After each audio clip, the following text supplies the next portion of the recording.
Hello. Hello, hello. Hi, hello.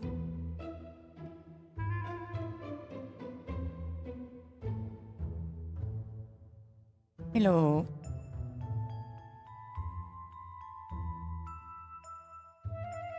Hello, hello. Welcome. Hello. Hello. Hello. Welcome, welcome. I started a little bit, about 5 minutes late today. Oh, you started watching Gosek? That's nice. I really love that series.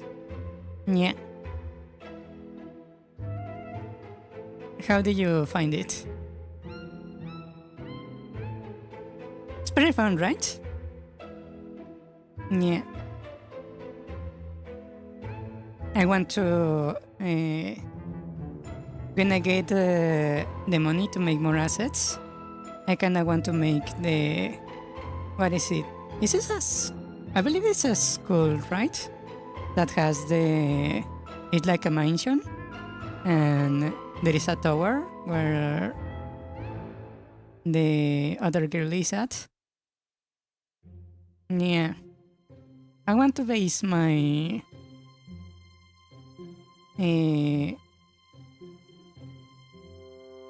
a castle in somewhat of the same structure. Yeah. Yeah, instead of school it would be a castle, yeah. But I want to base a bit of my lore in stuff like that.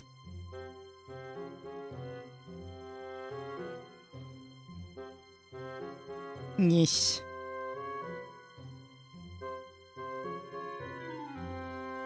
So, I hope you enjoy the series. It's a very, very, very interesting story. It's a shame that it ended so early. Yeah. Yes, Nobility has rankings. Let me check if you can find a little ranking system. 1 second.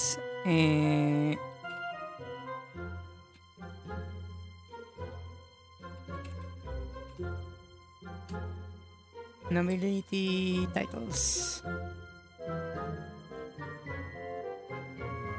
In lore, I'm a duchess. Yes. So we have this structure. First, we have what we call the very bottom. These are the people that are basically plebeians or commoners.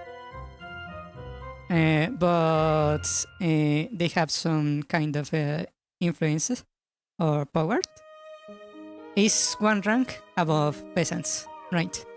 But they are still considered commoners, just commoners with power. In this rank, we have... actually, let me switch screens to make this more clear. Hello. Ah, the screen is broken. 1 second. 1 second. Yeah, I need to kill this real quick. And let me reset the script. Where are you, game maker? There you are. Okay, does it work? Okay, nice. So, let me grab this and switch it to this one. So, yeah. Okay, so at the very bottom, we have, what is it? Okay, this is the bottom. We have the square, that is basically the shield bearer of a knight. Then we have gentleman or gentlewoman. Is basically a person without a title. but it still has some power. They own land or something like that. You have the ministerials or ministers that are basically the one that enforce power for the nobles. And we have the lord of the manor. This would be basically the person they put in charge, the nobles of their home. Basically a housekeeper. Like a... how to call it? Is the one they live in charge when they are not in the house. That's the lord of the manor. Then we have the ones that are technically like the lowest level of nobility. For example, the knight is technically a noble, the lowest ranking noble you can be. Of course, that's as long as you are part of the military, right? In the same place, we have these ones that are basically the same thing, just from different cultures. Then we have the Baron, that is basically noble, but has the smallest piece of land a noble can own, while having a title that is recognized by the king or queen, right? These are basically the same rank, but in different cultures. For example, this is Italian, the noble. Ritter, I believe it is German. Yeah, it's German. It's basically the rank of a baron, right? Above that, we have the Thane, that is basically a royal official assigned to a baron or a noble, right? Here you can see again the baron, but it's basically because in different cultures, the line of how much power baron had was a bit hard to determine. It gets unclear because in some countries the baron had more powers than in others, right? About us, we have the Viscount. It's basically the person above the baron, and basically a Viscount had a lot of baronies underneath them, like estates to a country or provinces to a country. A Visconti had baronies underneath, right? And these are equivalent titles on different cultures. Above that, you have the Count. So a county has viscounties, and underneath them they have baronies. Yeah. A count is basically on the same range of an earl. Above that, we have the Marquis. A Marquis has underneath the Count, right? Above that, we have the Duke or Duchess. At this level, we also have a level of power. We have the Crown Prince or Crown Princess, Prince and Princess Consort. That would be the person who is going to marry the Crown Prince or Princess, is the Princess Consort. Right? So basically a Duke has about the same power as a Crown Prince, but they don't have the right to the crown, right? And the crown prince will eventually go up to become king or queen. At the same level of a king, we have the Grand Duke or Grand Duchess. They also sometimes are called Archduchess, Archduke or Archduchess. These are basically a rank that kings created to distinguish dukes or duchesses that had enough power to rival the king. So to try to appease them and give them a bit more power without offending the rest of the dukes and duchesses, they created a new title, right? Usually, this only happens when the king is weak. Yes, indeed. Crown Prince and a Duke have about the same power, but only the Crown Prince can upgrade to King. Yeah. That is, unless, for example, a Duke or Duchess can try to marry the Crown Prince or Princess and thus becoming Princess Consort or Prince Consort. And then they upgrade to King or Queen when the current king passes the crown to the Crown Prince, then the Duke can upgrade. But that only can be done through marriage. Yeah. And the Grand Duke or Archduke is basically a duke with so much power the king had to basically acknowledge the duke as basically a rival. Usually it is having an archduchess. As far as I remember, it means usually there is a bit of a rivalry between the archduke and the king.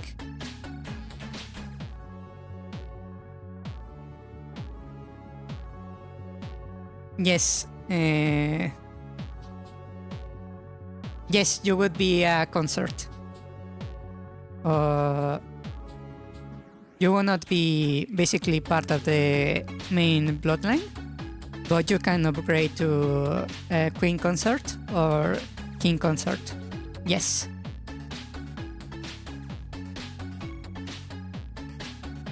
And the Dowager, this one is basically the previous king or queen. When they step down, Dowager is the previous king, the one who was ruling before the current one. That's the Queen Dowager or King Dowager. It's rare to see a King Dowager. Usually the king only passes the crown when they die. As far as I remember in history. Yeah. Above the king, we have the emperor or empress. This usually the emperor has kingdoms under them. So an emperor is technically a higher rank than a king. Yes.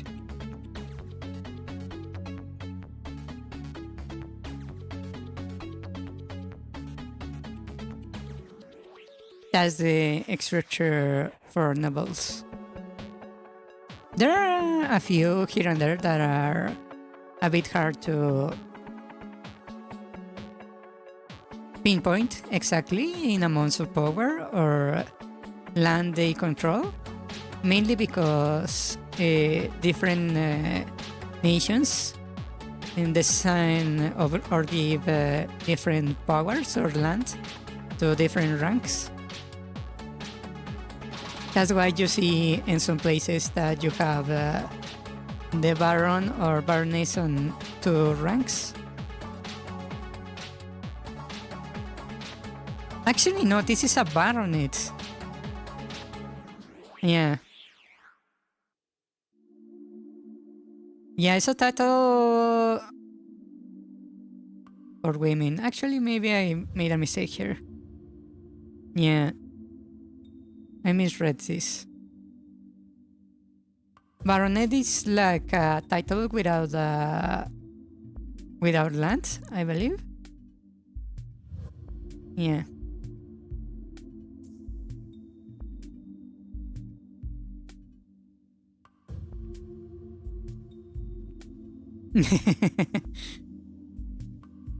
Yes, usually people are not very aware of what the rankings mean. I have seen even some anime that mistake the ranks. For example, a baron usually has next to no power compared to a duke or duchess. And then you see the baron winning against the duke that usually would be unheard of. Yeah. Unless the duke is like extremely incompetent. Yeah.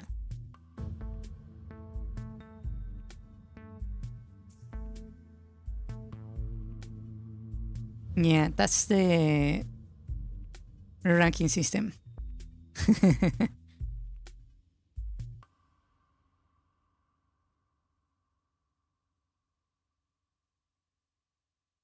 Yeah.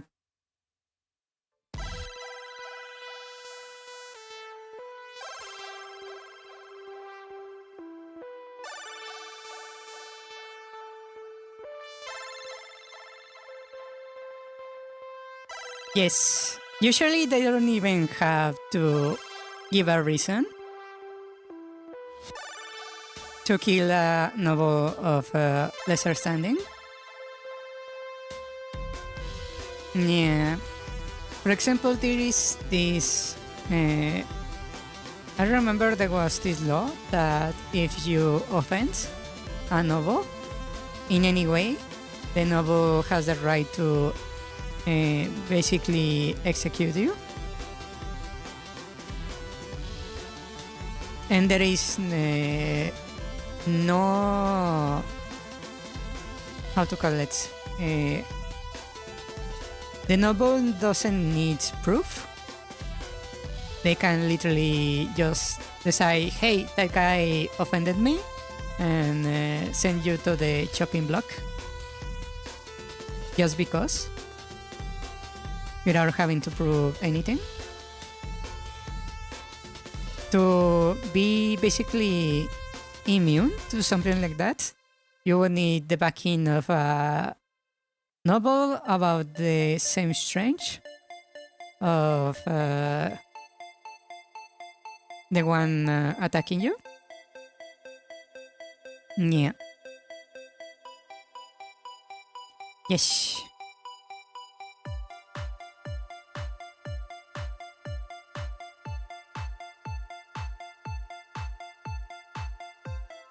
Yeah. I don't know if you know this, but the rankings.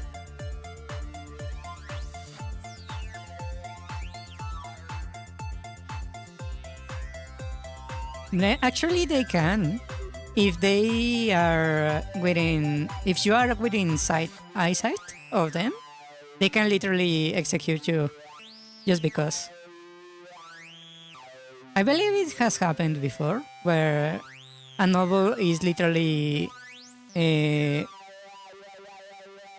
on the streets shopping or something like that, and they believe someone looked at them the wrong way, and they can send the guards to catch them. Yeah. That's why the nobles were so feared back then.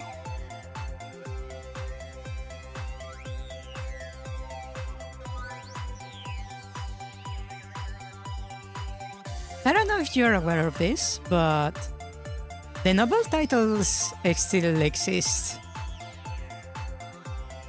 Today, There are duchess, barons, viscounts, marquises, and everything else. Yeah. Not only in England, I believe in France, Spain, and I believe another one or two countries they have titles. They don't have political power. They are not politicians. They just have the title, but they still exist. I believe there are still some countries in Asia, in the area around India, where they still have kings. They have crown princes and kings and maids and nobles and the whole thing. Yeah.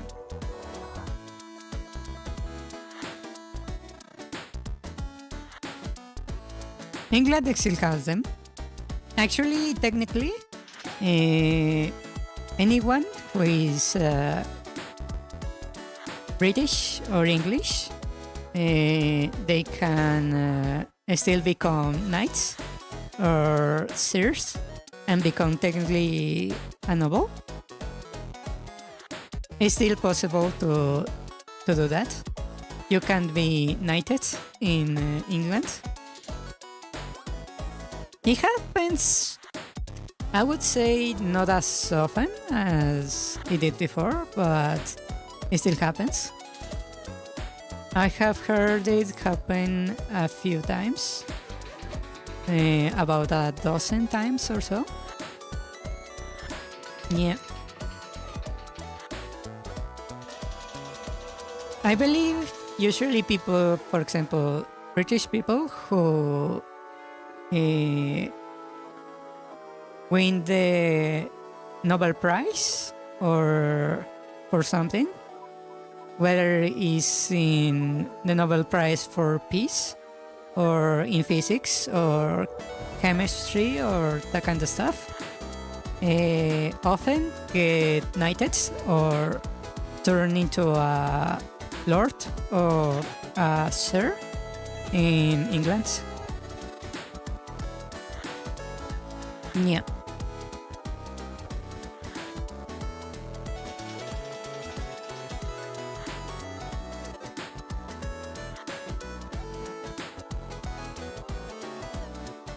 Yes. In fact, I believe Isaac Newton was actually knighted. He was given the title of knight by the Queen. Yeah.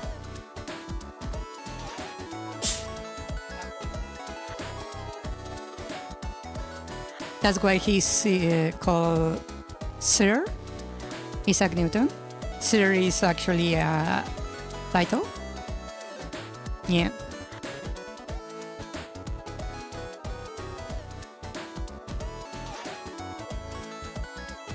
Yes.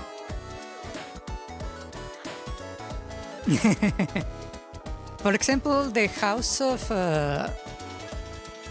Lords in England, they are all people with noble titles. Yeah.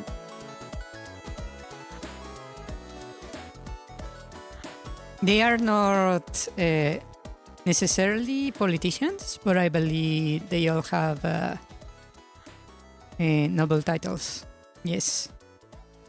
People often forget that that's still something that happens. Yeah. For example, I don't know if you notice this, but there are a lot of countries that don't have a president. They have something called a prime minister. Those countries usually do have a king. It's just that the noble family has no political power. So what they did, instead of giving up power entirely when they became a democracy, what they did was make it so the prime minister, who was the right hand of the king, became basically the equivalent of a president. So you cannot choose the king or queen. That's still done through a bloodline. But the prime minister can be chosen by the people. That's why they are prime ministers and not presidents. Technically, the country still is a kingdom. Yeah, the prime minister has the power. The thing is, usually in the constitutions of those countries, there is a clause that in case of emergency, they don't define what's an emergency, by the way. Usually, the king can literally remove the prime minister and put a different prime minister. Or if there is no prime minister selected at the end of an election, they can choose the prime minister. The king has the power to do that.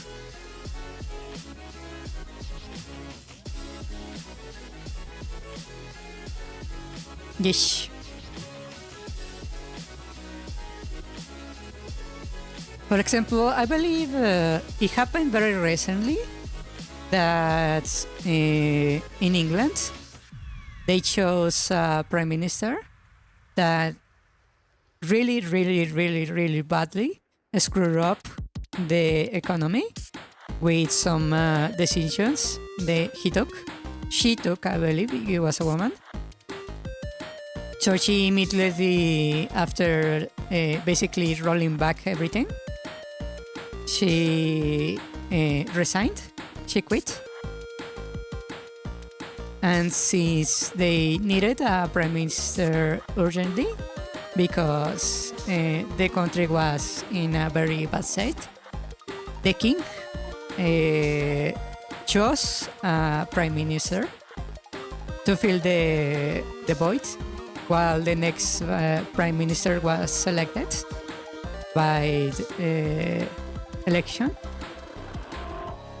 Yeah. So they still have a tiny bit of power. They do have some power. Yeah.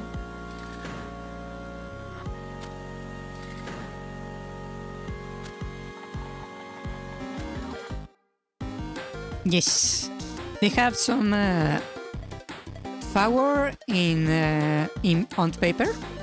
They have power on paper. Yeah. So they technically can use that power a little bit. Yeah. Still, there are some countries that do have a king, quite literally regent king. He literally has 100% of the power. Yeah. There are still kings in the world. I believe there are no more than 5 or 6, but I believe they are still there. Yeah.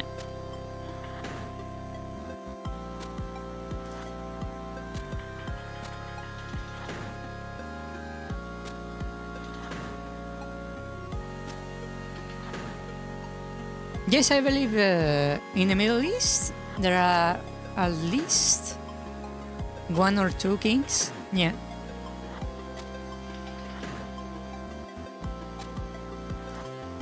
Yeah, it's just the noble structure in the Middle East is not the same as the one we just saw. They have a slightly different structure. Yeah.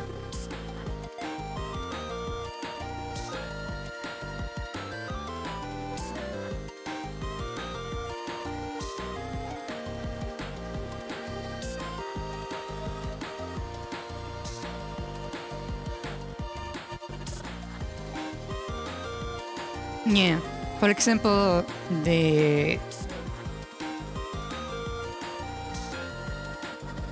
prime minister in Japan is the prime minister not of a king, is the prime minister of an emperor. So technically, the one with the highest title, as far as I know, there is no other emperor in the world aside from the one in Japan.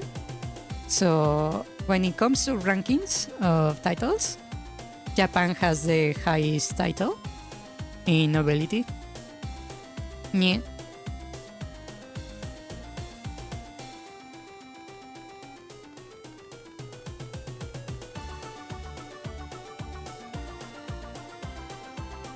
Yes.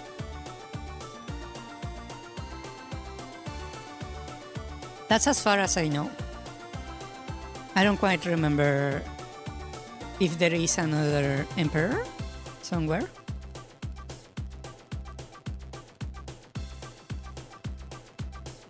Yep.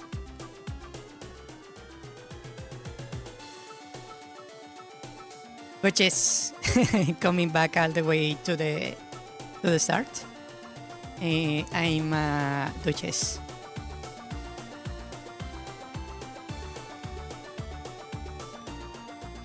Technically, the same power about the same power about the crown prince or crown princess. Yeah.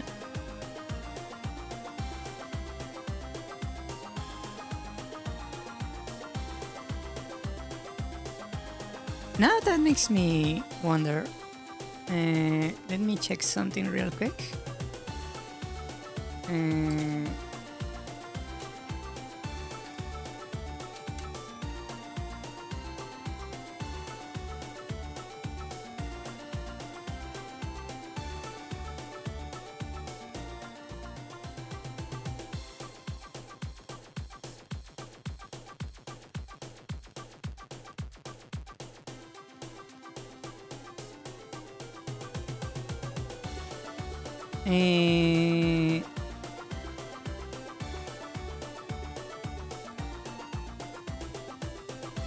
Let's see.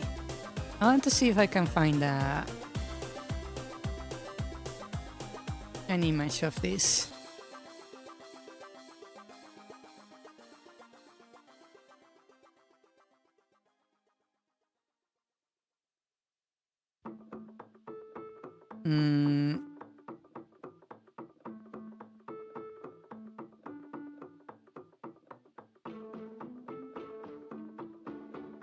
Is there a... Well, I don't know if this is a good representation.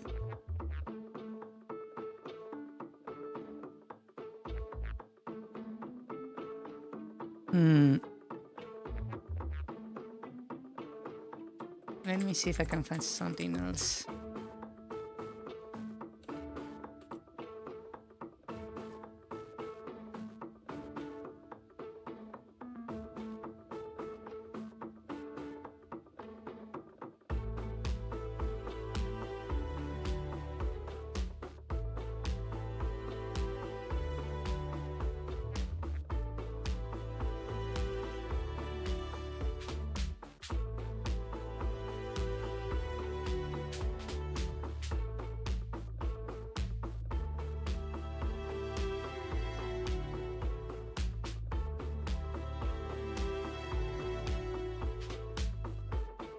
This is an example of how big duchy can be.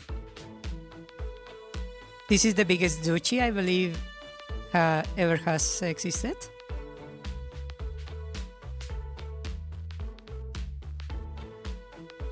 This is the Duchy of Lithuania. Duchies can grow quite a bit. I would actually call this a kingdom already. Yeah.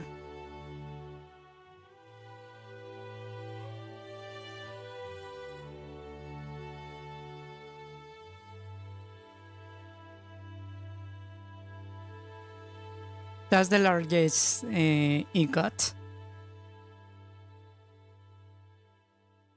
Yeah, so duchies can be very, very, very big. That's why sometimes the duchies actually threaten the power of kings. Yeah.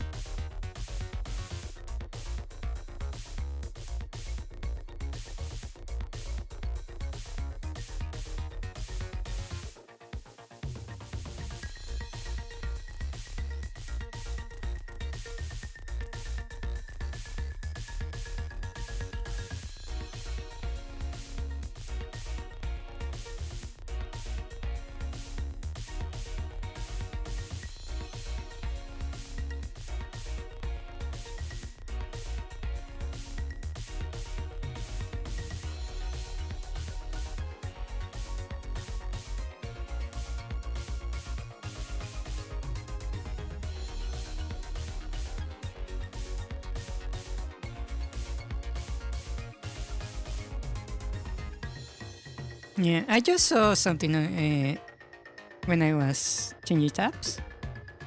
It seems there is a new policy on Twitch that I wasn't aware of, that I think is going to screw up a lot of channels. This right here. It seems they are enforcing new rules for music. Huh.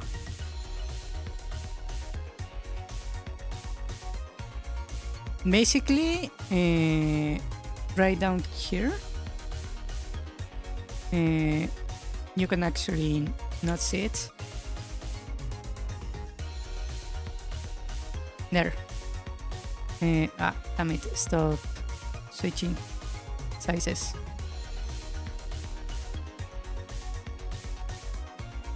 Damn it. Could you Damn it.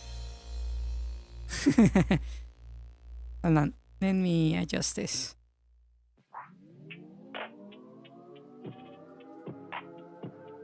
Basically down here, it says broadcast stream that use recorded music in karaoke, lip sync, performances, or audio request playback services.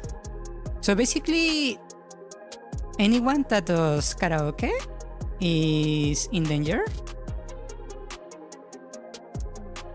4 strikes and you get the channel permanently suspended.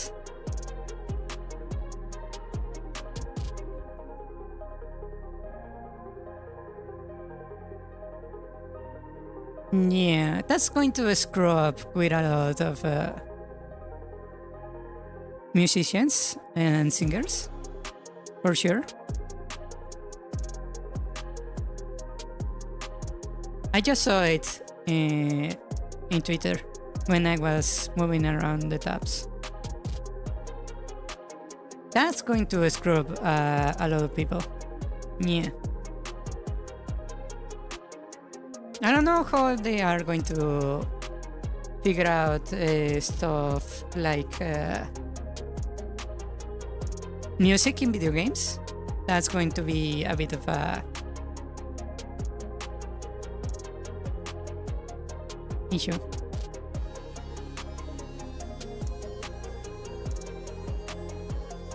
Yes, that's true. This is on Twitch, by the way. Just to make it clear, this is on Twitch. I know that HoloLive also has some Twitch channels. I don't know how they use them because I don't actually follow HoloLive in Twitch. Yeah. I don't know if they will give you strikes if you have the streams still in Twitch, but not public. For example, if you do a stream with that and then hide the bot, I don't know if that's going to give you a strike.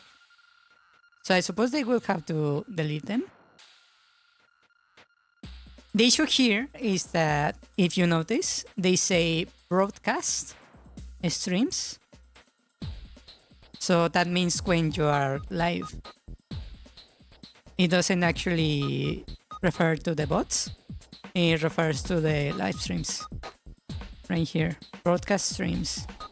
Broadcast streams and advertisements. Broadcast streams. Yeah. This is actually not talking about the bots. It's talking about the live streams itself.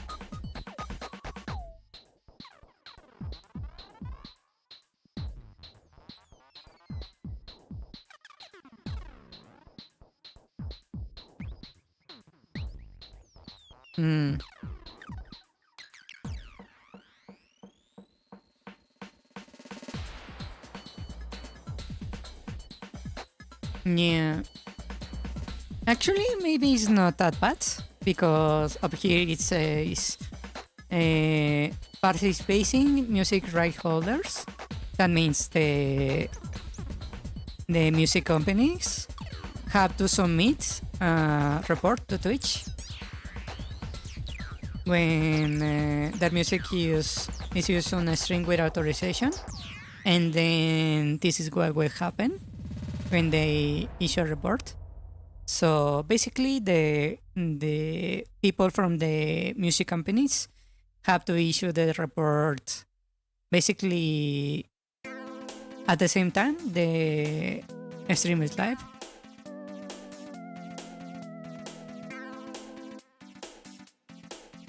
Yeah.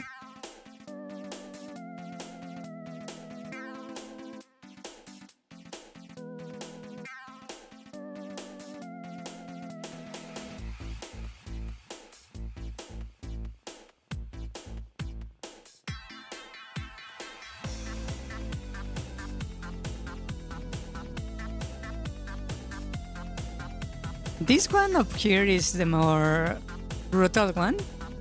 Broadcast recorded music in a way that mirrors a radio station. For example, a channel primarily focused on broadcasting recorded music over prolonged periods of time without the streaming interaction. First report, channel primarily suspended. They don't even issue a warning. It's literally die.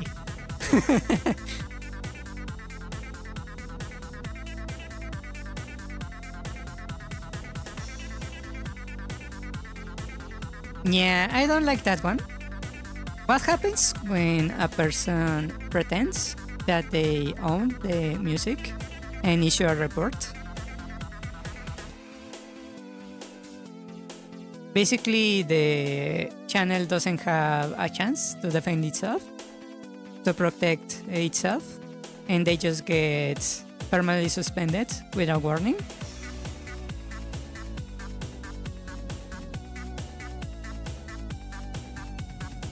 Yeah.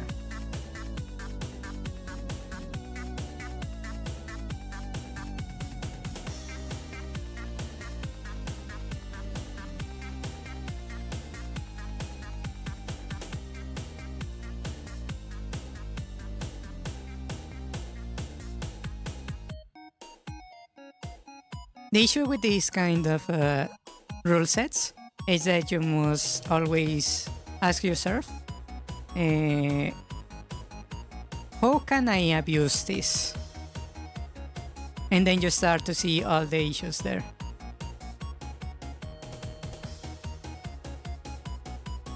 Yeah, but they are pretty much equally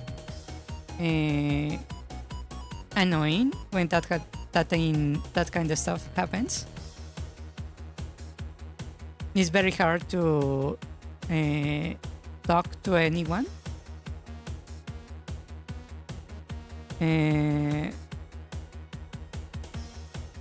From what I've seen, yeah.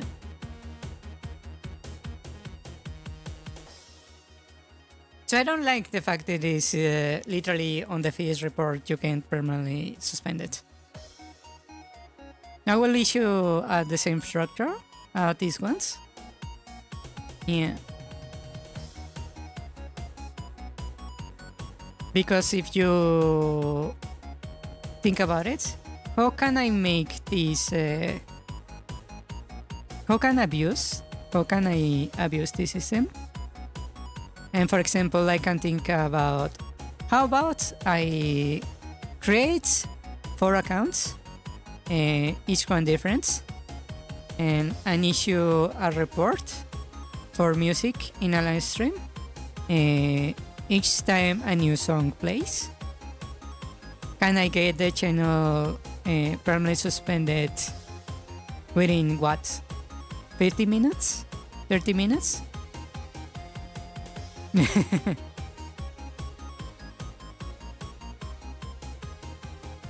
Yeah.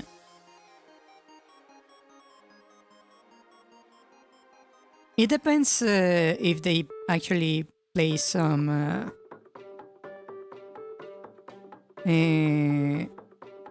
failsafes to prevent the system from being abused. Yeah.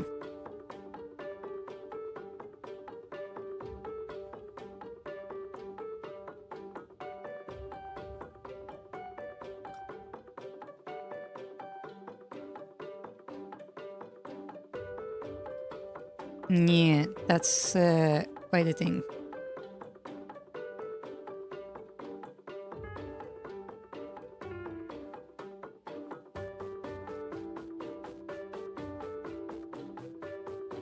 This new F4 seems slightly more flexible than the MCA. Aside a couple of the years, basically it's free with what seemed to be a award or negotiation agreement.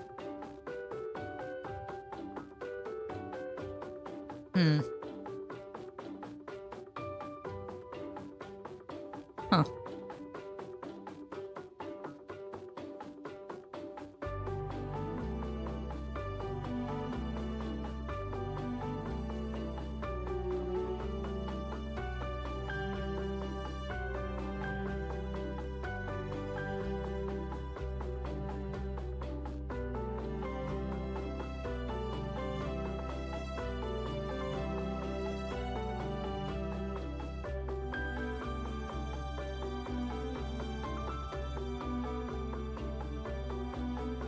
Yeah, that's quite the thing.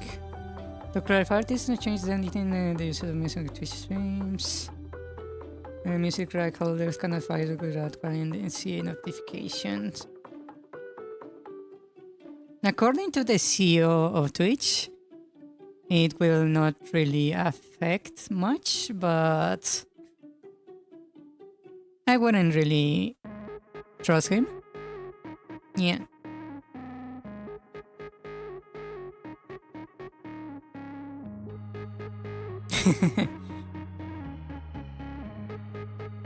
By the way, the music I'm playing, I actually had to buy a license for the music to use it.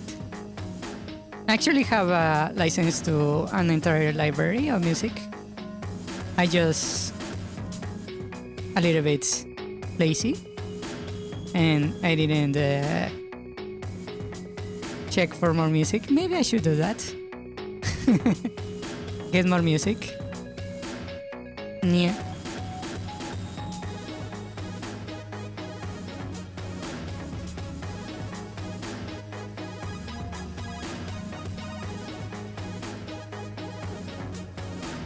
I do have a license for all the stuff.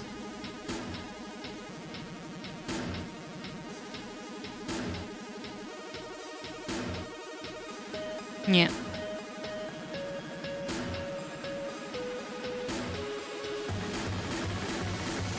Okay, let us go back to game development before I forget. Yeah. Oh yeah, I forgot I put the links in the description. Yeah, right. I don't know if you can actually see the music on the links, to tell you the truth. So I never actually checked if you could actually access the music.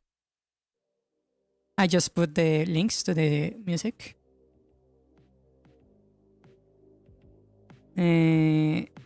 This is something else. That's something else.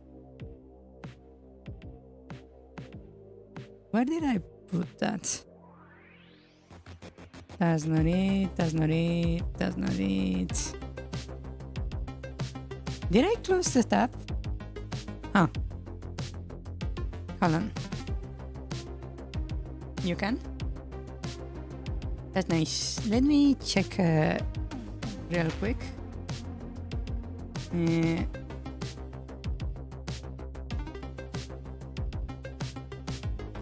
Yeah, I have the links right here. I just kinda copy and paste, so I forgot about the links.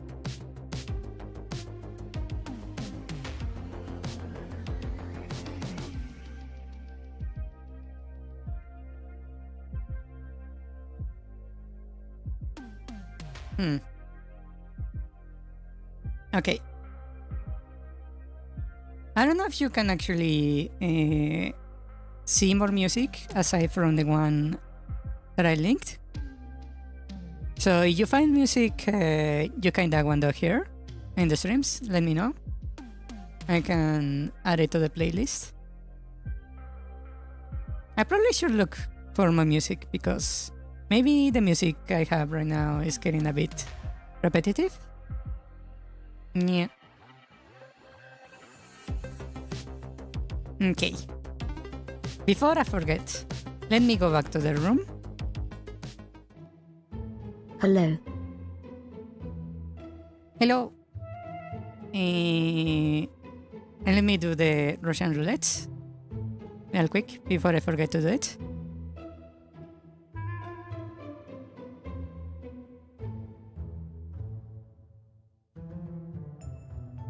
Uh-huh.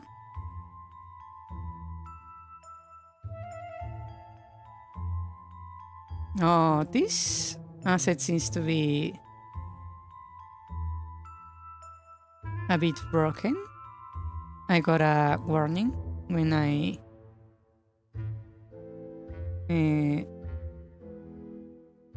got it. It seems to be okay for me, but there might be some issues with it. Yes, I got another cup. I like this cup. I like the colors. Yeah.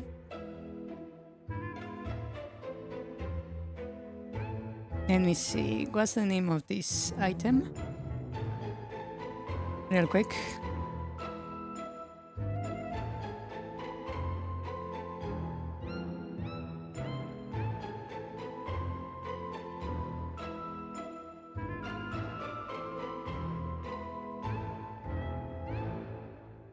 Where are you?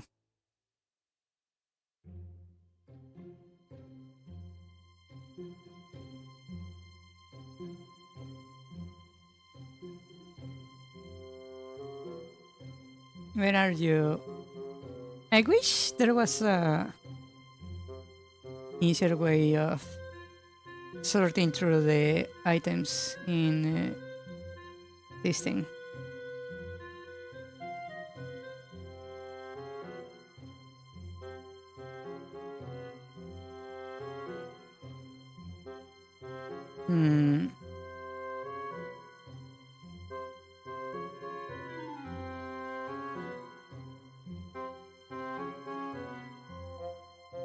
Ah, I can't find it.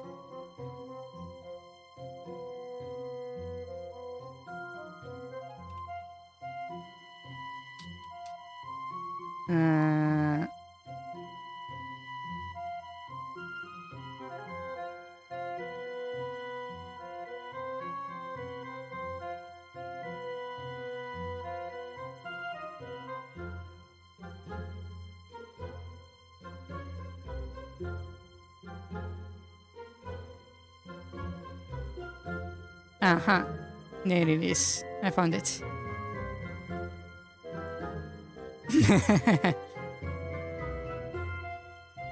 That would be quite a skill.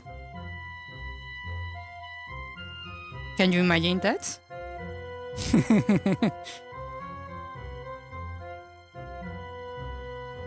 Spawning thousands of different drinks and throwing them at people.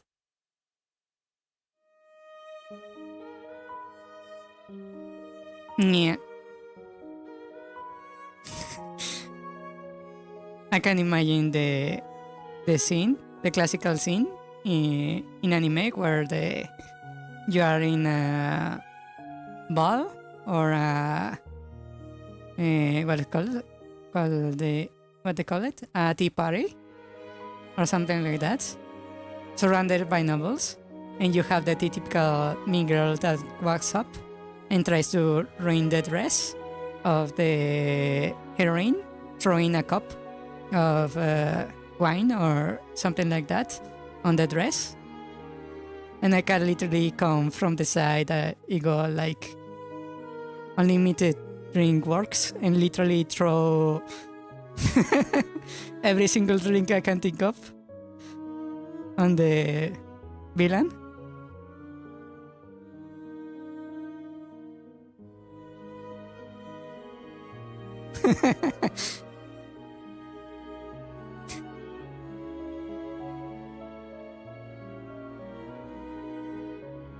Can you imagine that scene?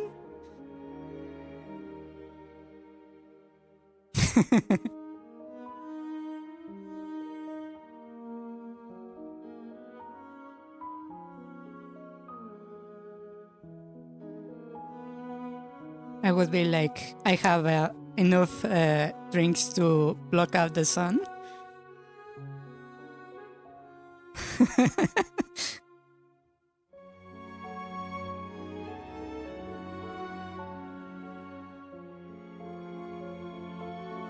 That would be quite the sight. Yeah.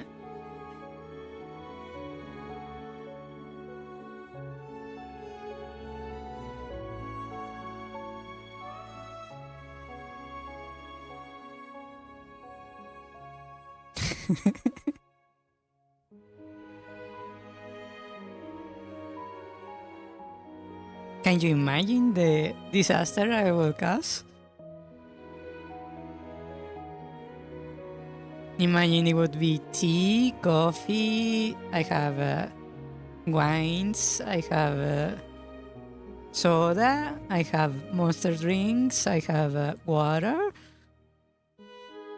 Pretty much every kind of beverage. I can throw them.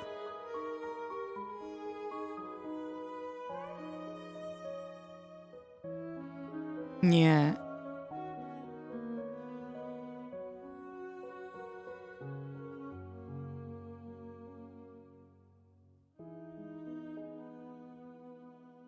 That would be quite a...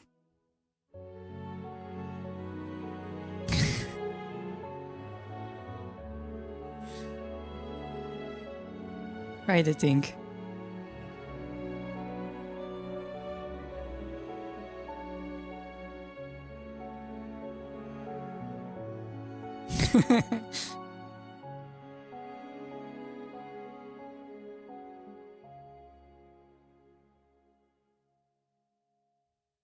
I wish I could see that happen in an anime.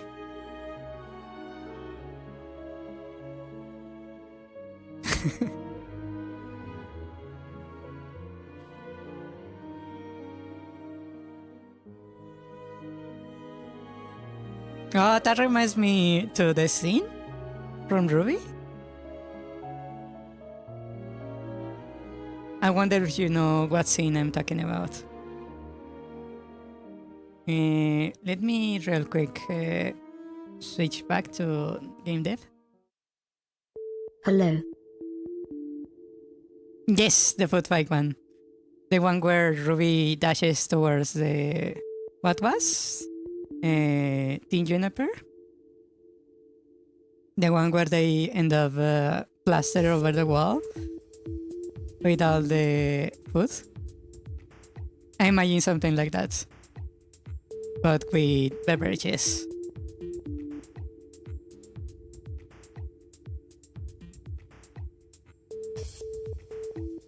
Yeah.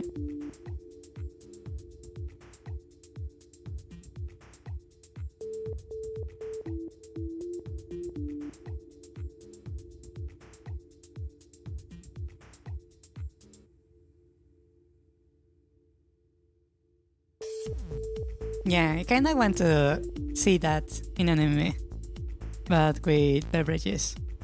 The same setup with the evil noble lady trying to pour the wine glass onto the heroine, and then the heroine just turns around and casts her unlimited beverage works and literally plasters the mean girls against the wall with a storm of beverages. That would be awesome. Yeah.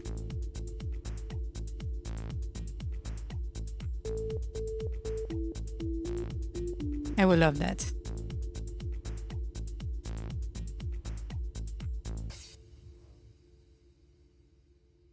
By the way, did you get a chance to see the opening and the ending of Dantali no Shoka? There are basically no spoilers in the intros and outro. Wanna check it out? Real quick. Let me open this. I probably will cut this off the stream just to avoid copyright issues, but let me show you. YouTube. Please, YouTube. Let me pin this and move to YouTube.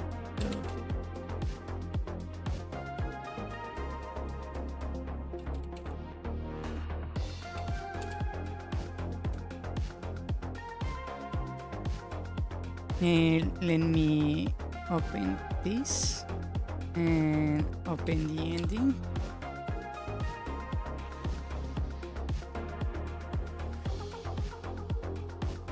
Okay.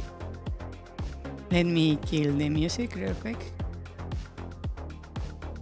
Ah, how funny. I don't have the kill music button on the setup. Huh. Then let me kill it over here then. I will kill it manually. Okay. And let me show this. This is the opening. I'm going to be quiet. Yeah.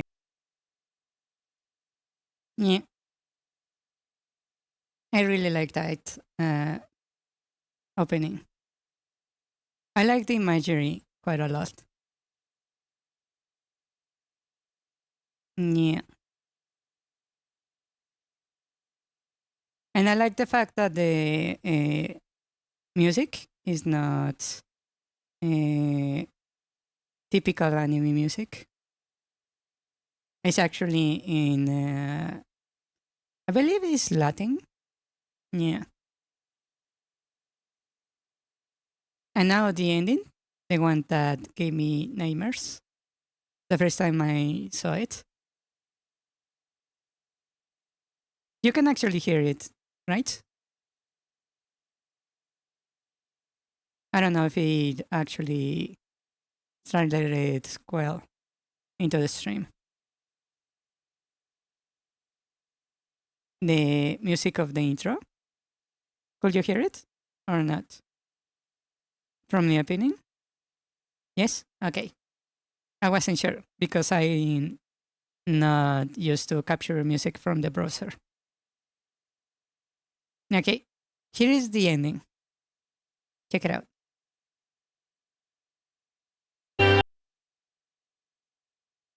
Yeah, that's the ending.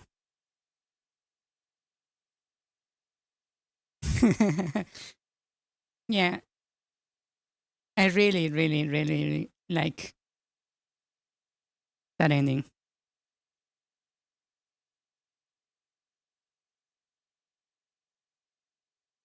Right? It was awesome.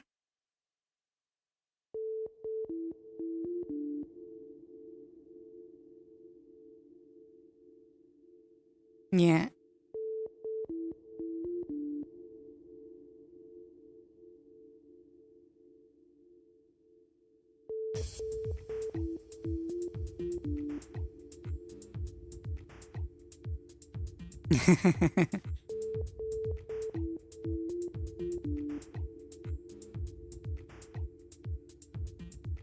Yeah, there is this weird, unnerving aspect to the ending that I like a lot.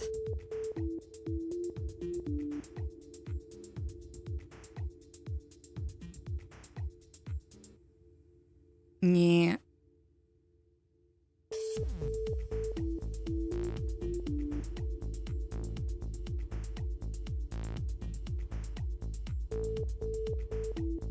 And I want to base my opening and ending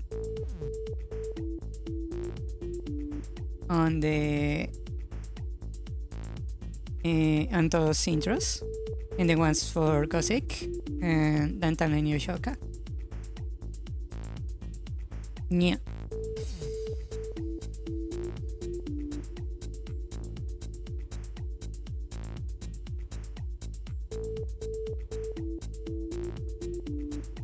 The thing I like the most about the intros and outros for those two animes is that there are actually a lot of details in the intros and outros that you cannot actually notice until you have watched the actual show.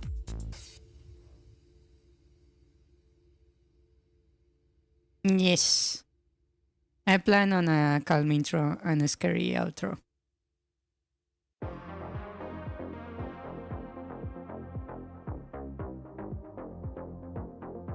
Yeah.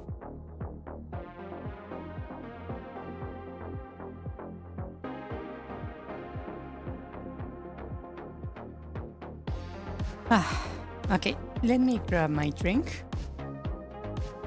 real quick.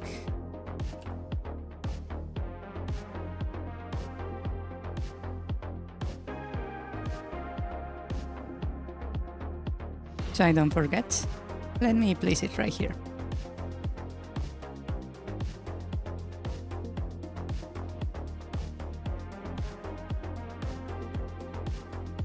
Yeah, I like a lot the both series because they are, how to call it, they are very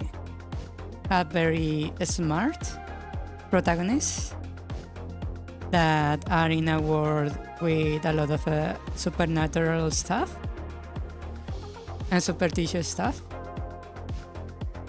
which makes things very unique. Yeah.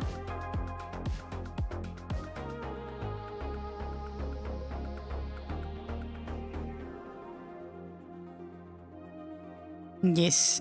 It's a lot of brains versus magic.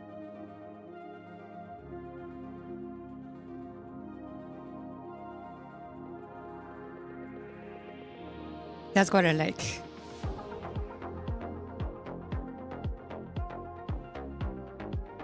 Okay, let me actually start with the game before we release too much.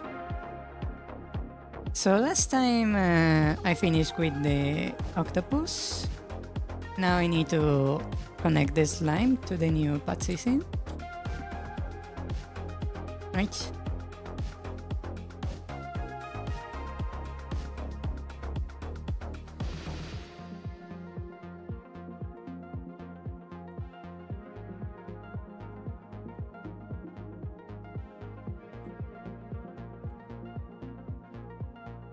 No, it's fine.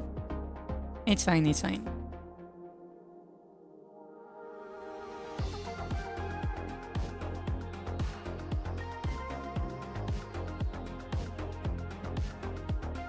Okay, this guy is working. Let me grab the slime and add it to the map. I will put this guy over here, and maybe I should kill this object test. I don't believe I need it. And I will also kill the bot.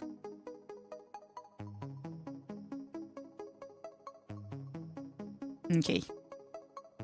And this guy needs to be not on the area of the player, but over here.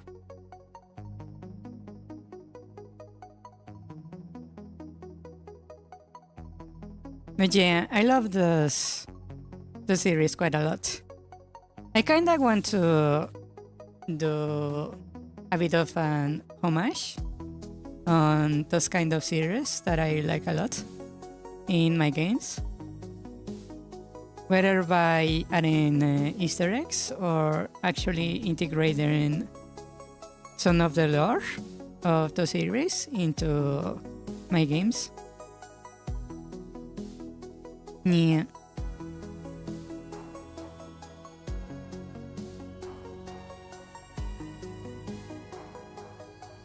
Okay, let's see first if this runs or if it crashes. Ah, it crashed. Okay. My lore and the one of the both animes are structured in such a way that they are basically compatible. The way I structure my lore is very open-ended, so to allow integration like that. Yeah. I purposely structure the lore in such a way where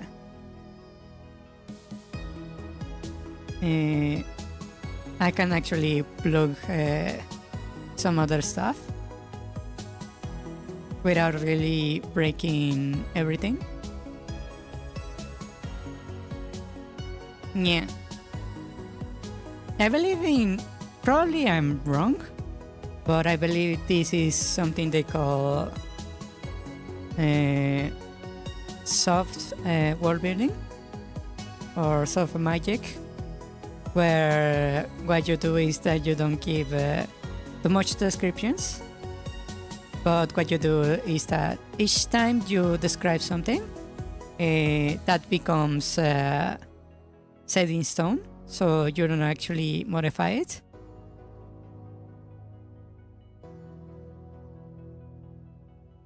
So you need to be very careful with what you introduce into the world, but it's extremely flexible in that you can integrate stuff very easily. Yeah.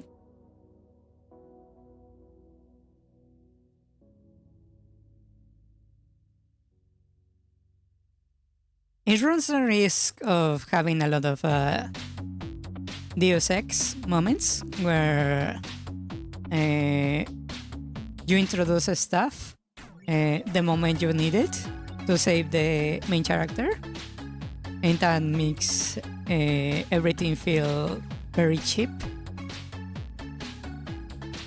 It makes it feel like you are adding stuff just for convenience. Yeah. That's what people call in writing Deus Ex Machina, where basically in the last moment the protagonist gets exactly what he needs to be the villain, right? Or in the moment everything seems lost, the protagonist suddenly discovers a new hidden power that has never been hinted at in the entire series, and it just suddenly appears out of nowhere to save the day. Or they suddenly acquire a magical relic that conveniently does exactly what it needs to defeat the villain. Yeah. I would rather have the protagonist lose. Yeah. It's the same for me.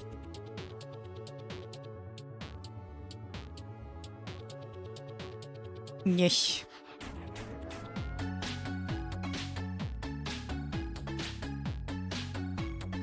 That's why I like Overlord a lot.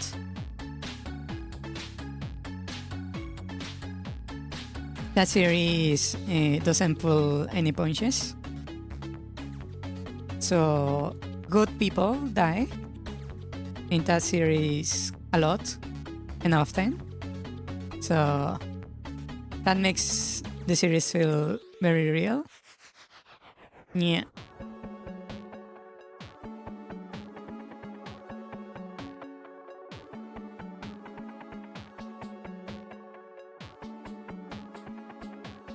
Okay, let me solve the box. Distinct cast. Okay, but will not calculate path 3, no set before index.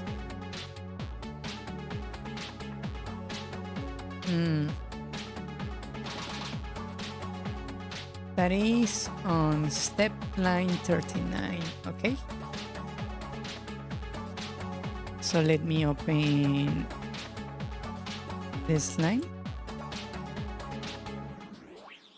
So step line 39 right here. This one no longer exists. Actually, how am I using this over here? I'm not using step at all. Huh. And this is great, so I'm using that right there. So let's inherit this and do the same over here. This distance is probably going to change depending on the behavior of the slime. Okay, so let's check the parent one. Here we have a state. We have a cooldown, we have an idle, we have a moving. Okay, we have a detection range. Change to hunting.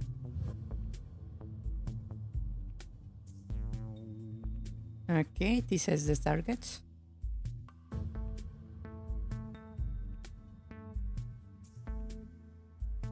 Okay.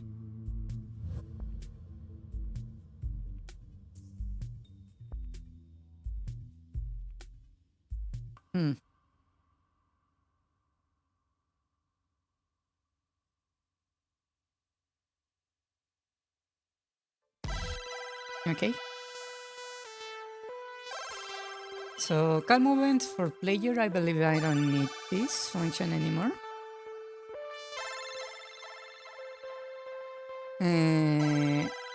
Check corners. Do I have a check corners over here?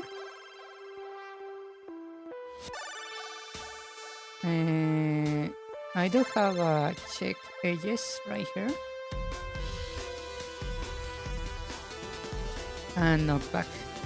Okay.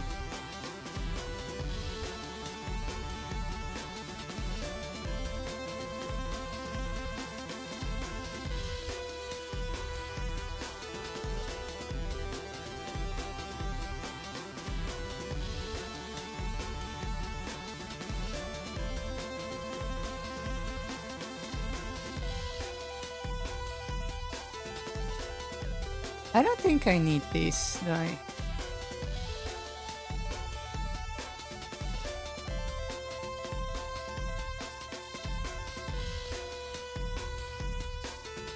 Yeah, I don't think I need this. And knockback also I don't need, so I can get rid of this. I also have the global pausing. We already have it over here. So I don't need this.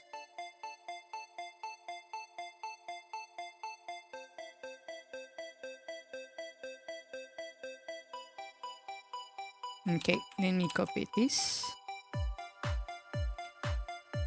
And what I'm going to do is delete this and insert.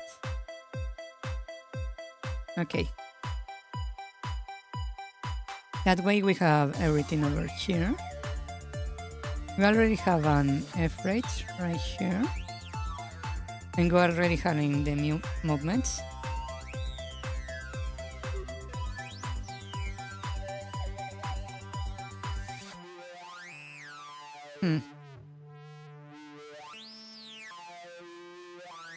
So cooldown, let me check over here.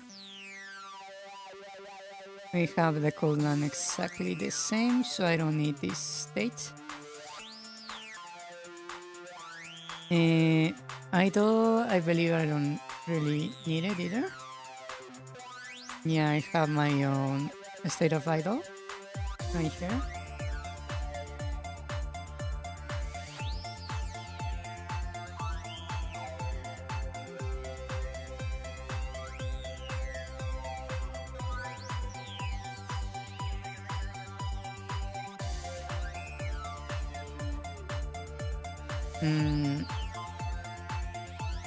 So I can get rid of this.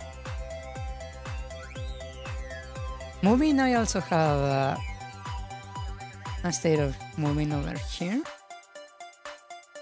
On cooldown, do I have that? I don't see on cooldown here. Did I not notice? Yeah, I do have on cooldown here.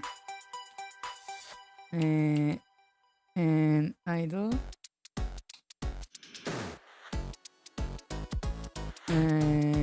State moving. I can skip this step also.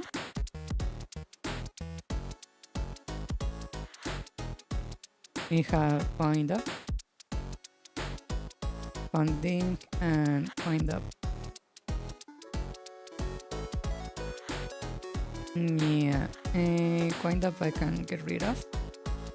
We have attack. This one right here.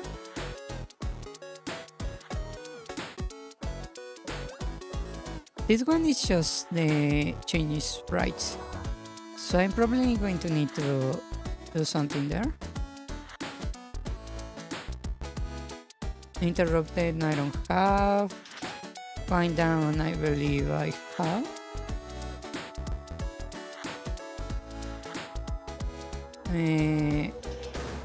Wind down, I have right there.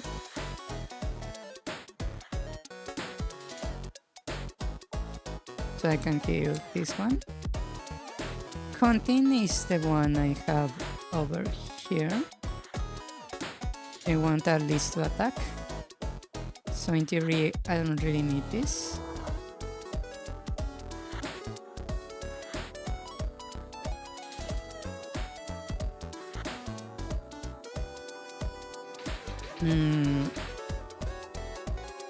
Bump, and that's hit and bump. They do basically the same exact thing, so I can just remove those. 9. We have falling and dying.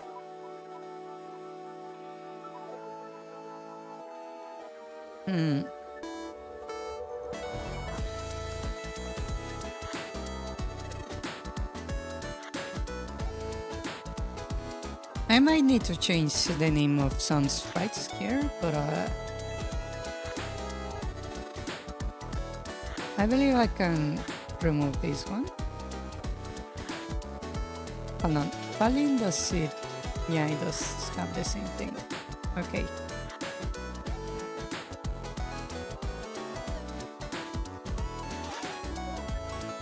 So I can remove this.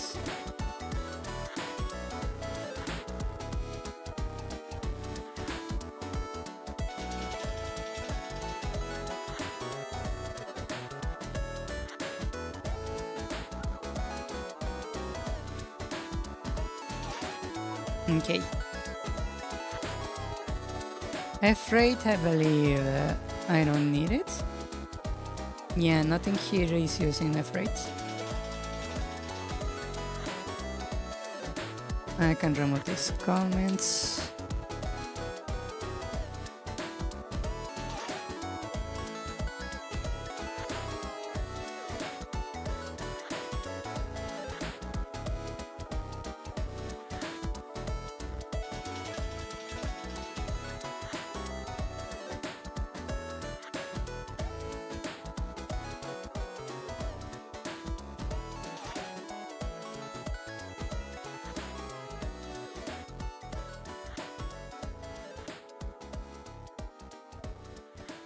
Legendary Princess. Oh, you mean the one from Overlord?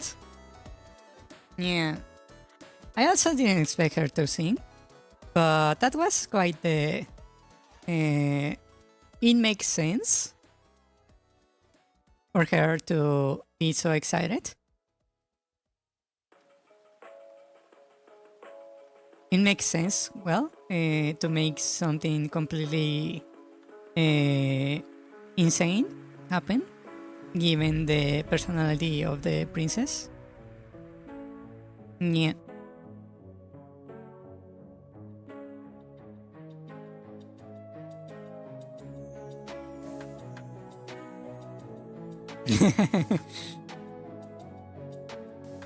Yeah, that guy, I don't know if it's a good thing or a bad thing. Mainly because the guy is while he is technically lawful good, he's not, how to call it, strictly loyal to the kingdom. He is loyal to the princess. So it is and it is not a good thing. Yeah.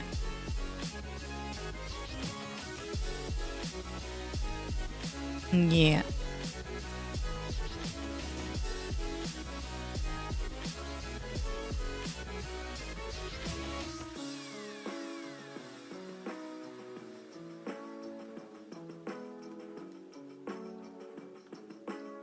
I hope they release a new season of that anime.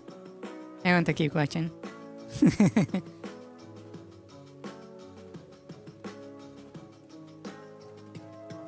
Yeah.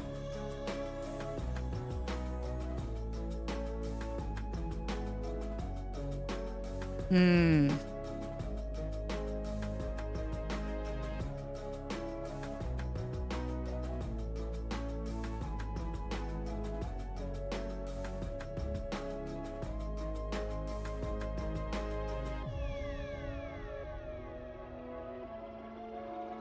I think this might actually work. Let me give it a try.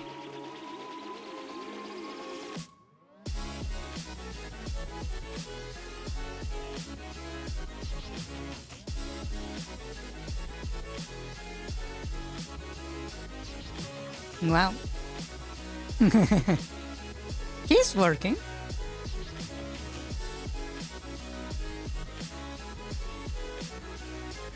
Ah, he didn't quite reach.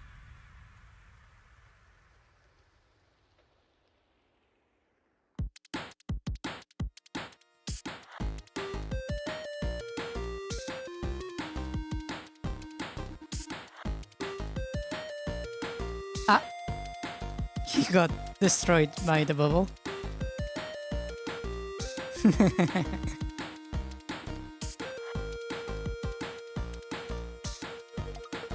They are functioning, kinda.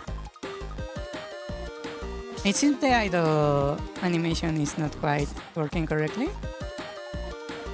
Yeah.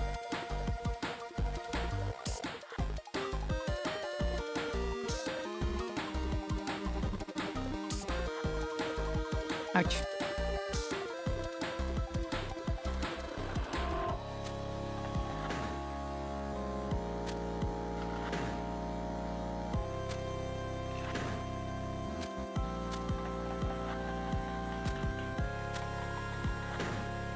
It's working.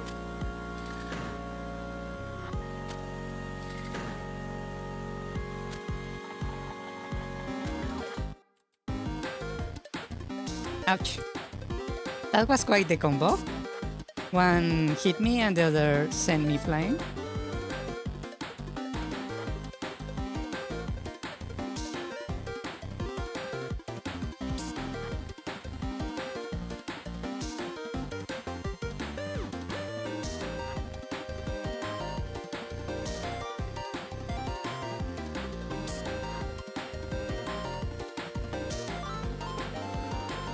Is this guy stuck?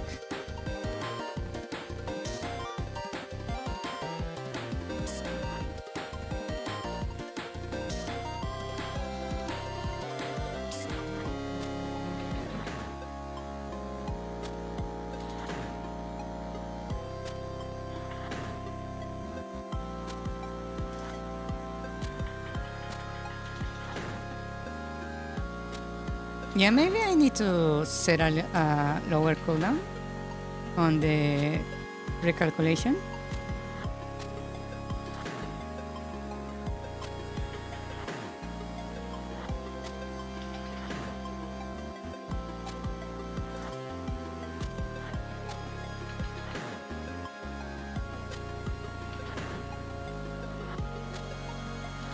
Ah, he switched directions when I moved. That's interesting.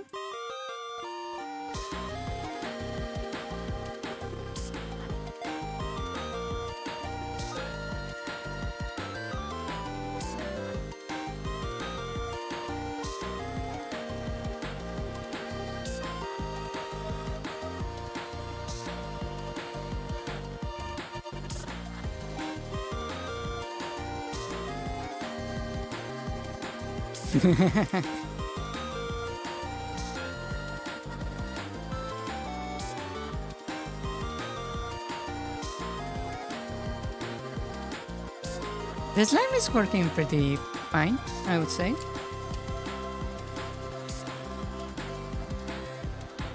The octopus seems to be not quite working.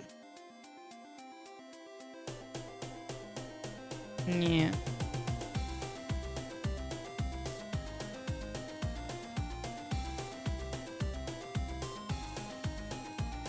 Let me see how well it navigates along the crates.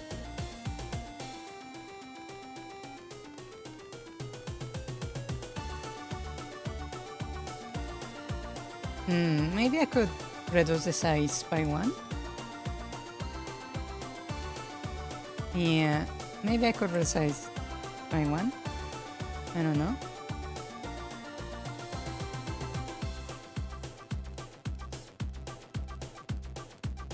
Let me check with size of 1.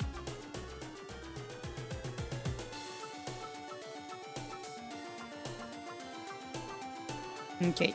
The idol is not working for the slime because it's not named correctly. This is the usual structure, and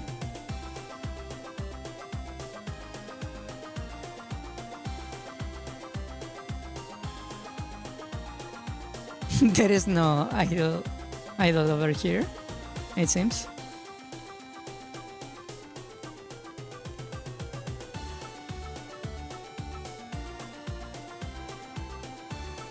Yeah, we don't have an idol file over here. Huh. I didn't really notice that before.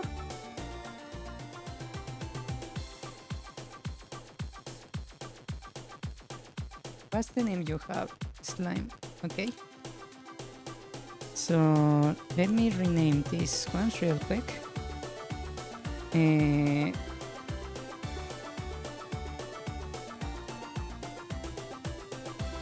Rather than enemy, it's just slime.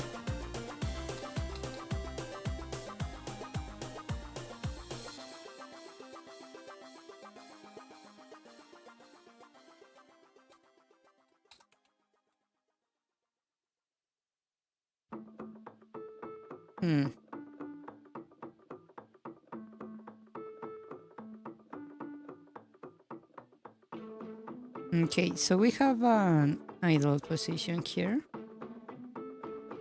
Maybe I should make a folder. Idle. Let's move this over here. This would be idle down, I believe. So this one is underscore idle D.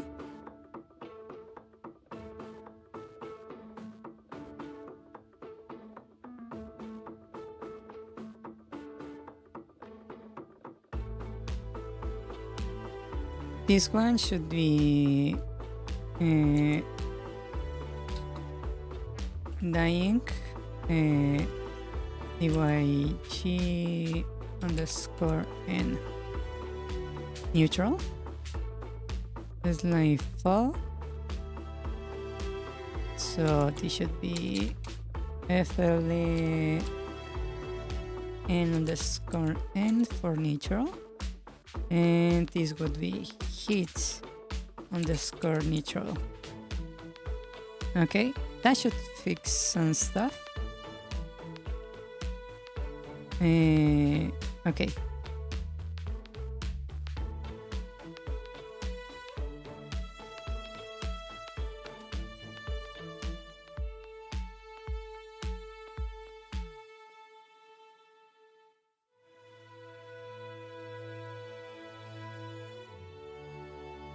Actually, maybe I should fix some stuff over here before I forget.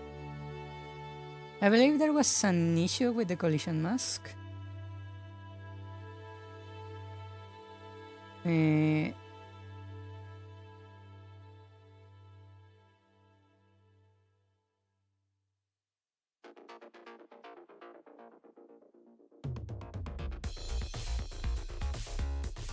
Yeah, let me fix this real quick. Yeah, this over here, these guys were being structured like that, right? No, this is on manual.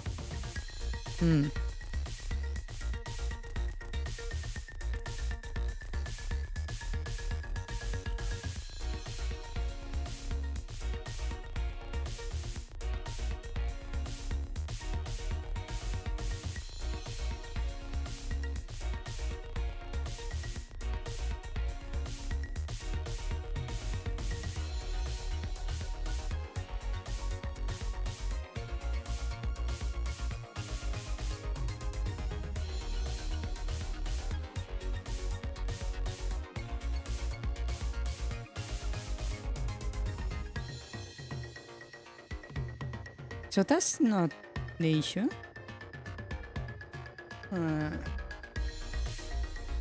Okay. Let's see.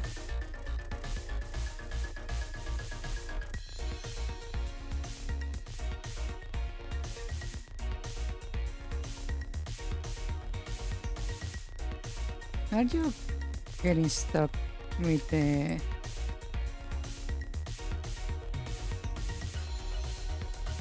Yeah, he's getting stuck on the thing. Okay. Then maybe I should actually... Let me close this. Set this to 2. That should... I believe solve the issue. Yeah, that was the issue.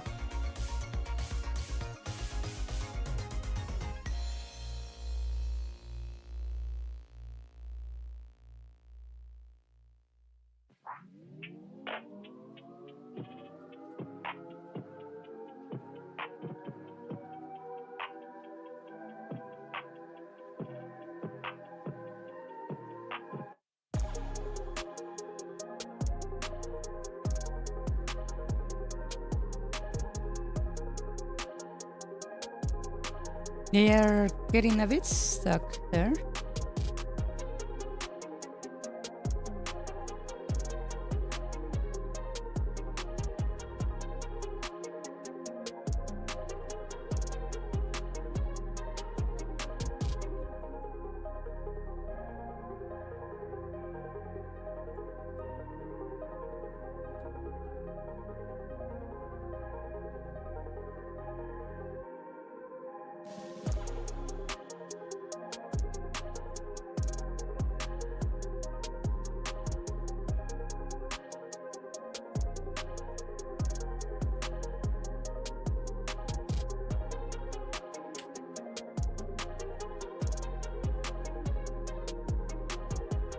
Yeah, they're getting a bit stuck.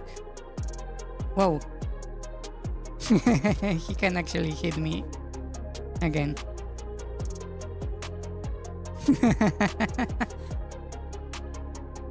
That's something I didn't expect.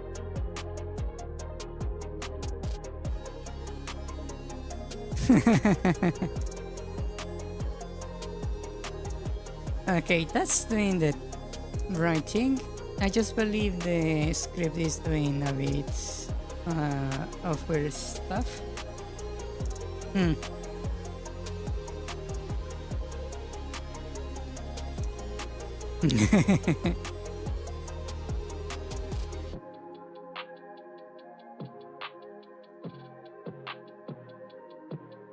Let's see.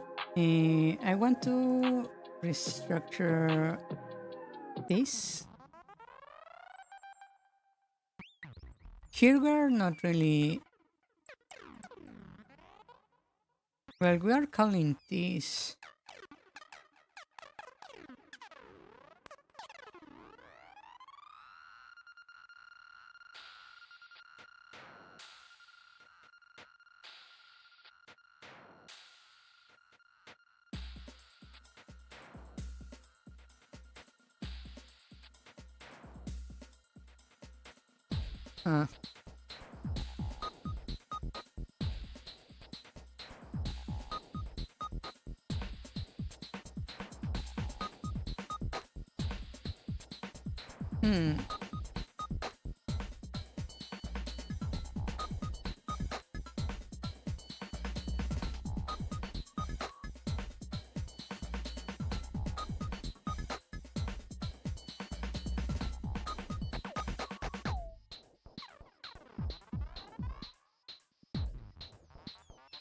For this, maybe I could make it a little bit more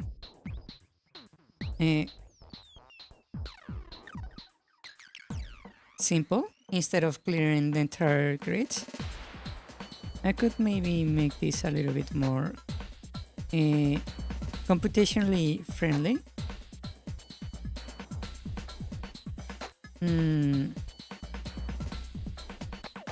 Where are you? Scripts. This is sprites. I want scripts. Okay. Pathfinding.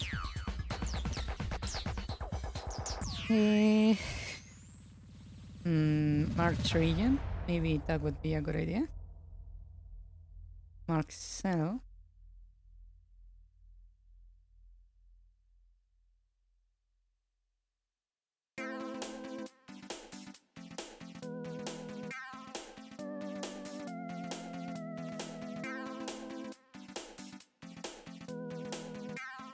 Let's call this clear region.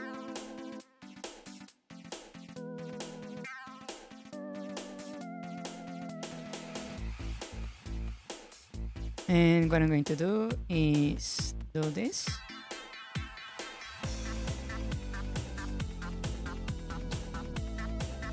And I will set it to 0.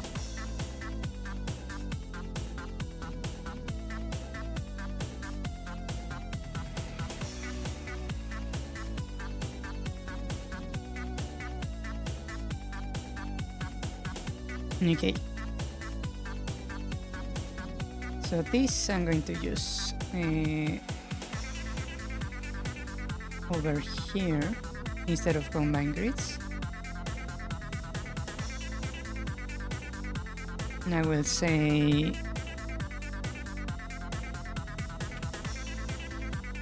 clear region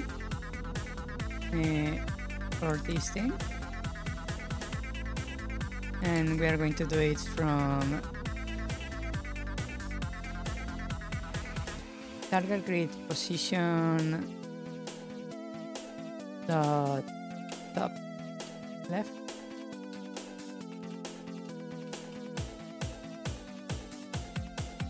to target grid position down right.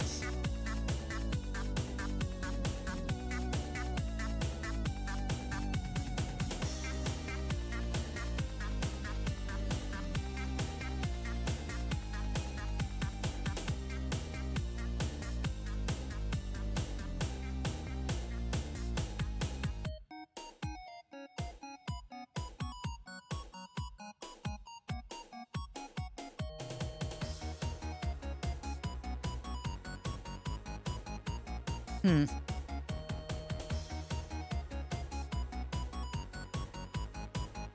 I wonder if that will improve the computational weight.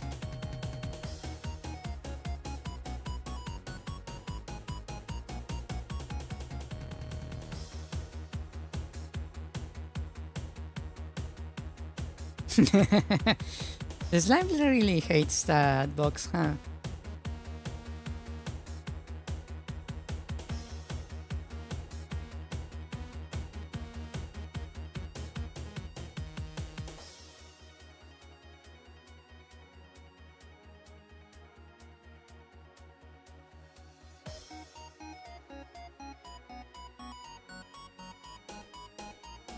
Wow, did I really get stuck there?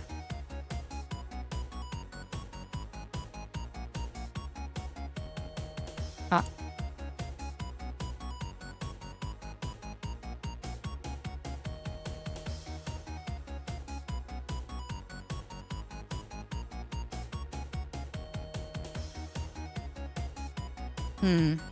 Okay.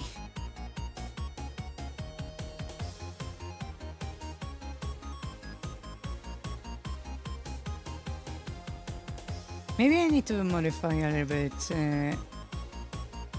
the codes for when you're stuck. Where are you? Next grid position, next mode tile, right here. We have this, and we have our stock counter. Right now it's 120. Please reset the targets.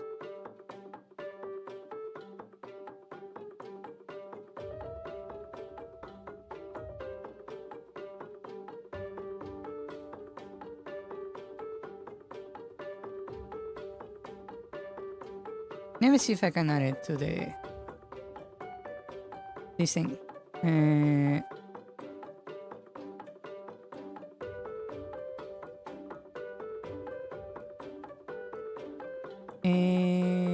We have point rates right here. Let's make this grid stock counter, just so I can see if the counter is actually working.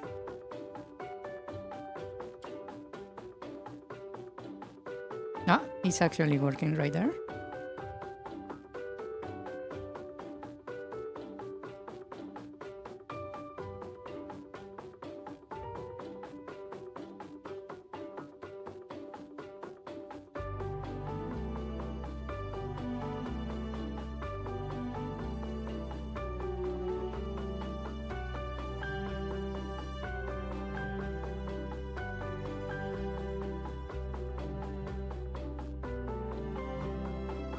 Huh.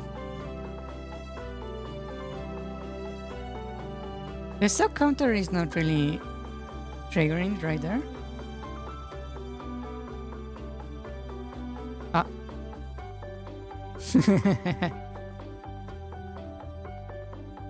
That is triggering the stock counter.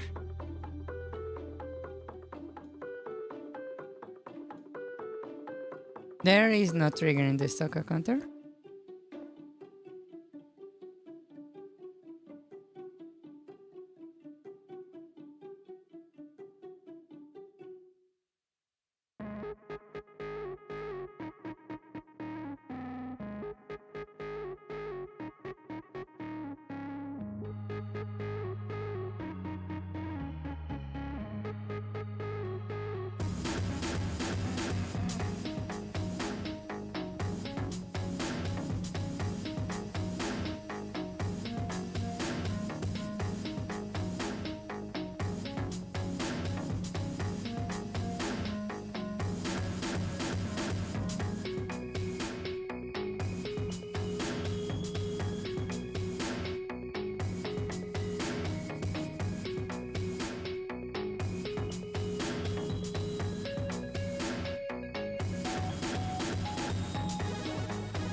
Ah.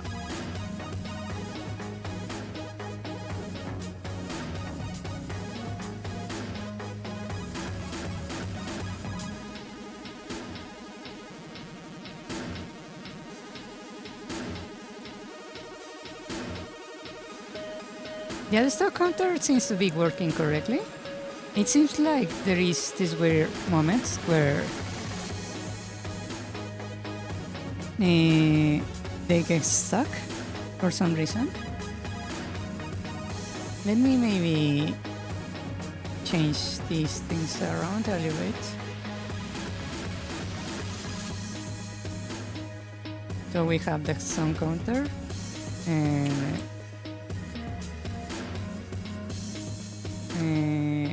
let's do this.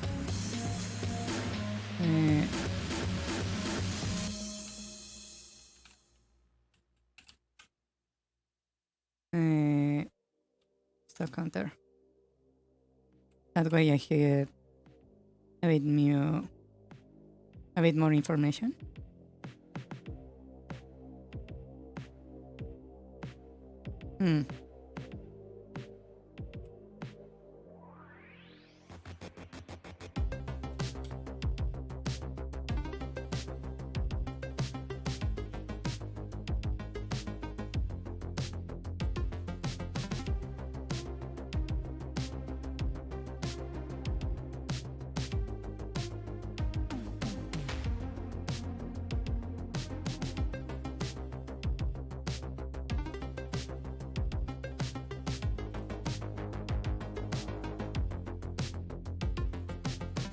Huh.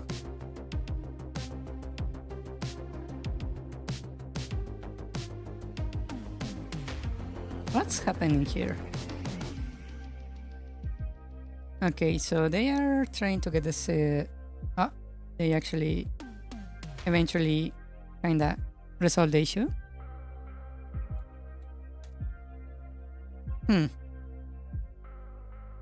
Maybe make this a little bit more clean. So let's set this to 24, and this one to 32, this to 40.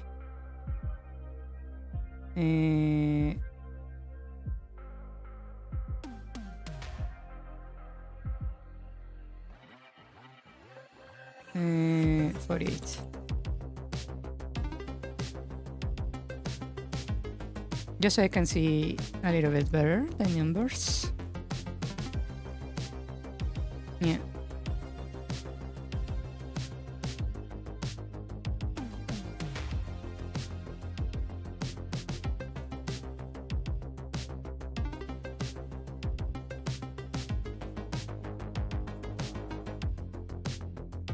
Wow, the slime has quite a strong knockback, huh? There we go. They are stuck there.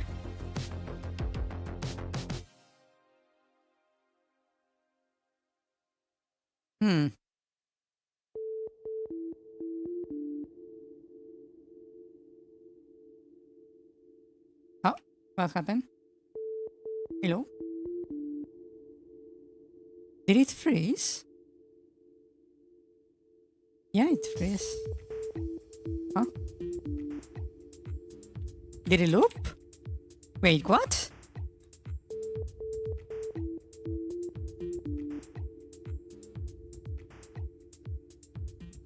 Huh? That didn't happen before. Huh?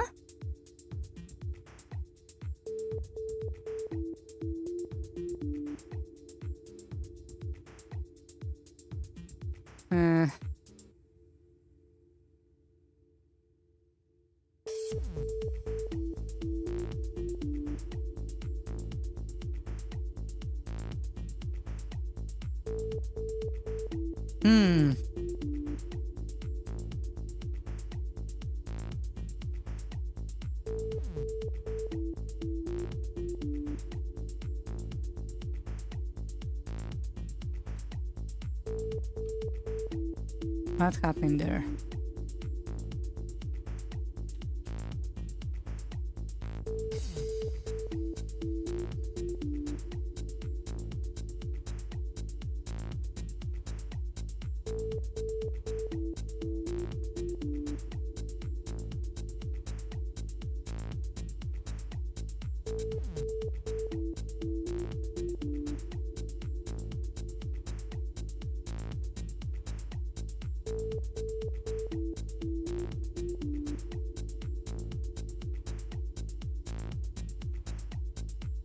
Okay, they're the stock. Oh, I think I know what's happening. 1 second. I think I know what's happening. Okay, I think I know what's happening. 1 second. Okay, I think I know what's happening. Hold up. Hold up. Where are you? Obstacle grid, barrel, crate, and player. Okay, that's one thing. But on the collision, what I'm checking for get collisions, let me see. Well, any parent, they actually should be checking for the correct thing. Huh.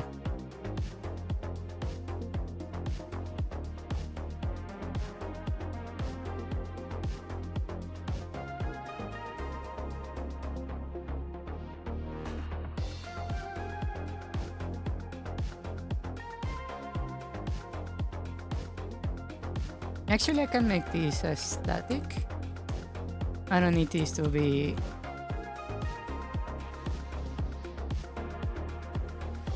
Huh.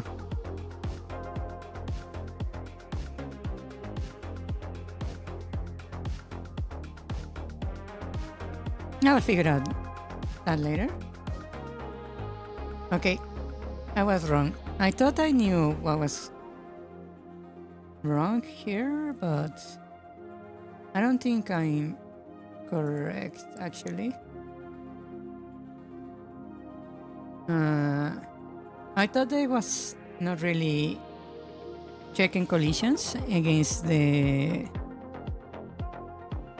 each other, but maybe I was wrong. First, let me reduce this to 60.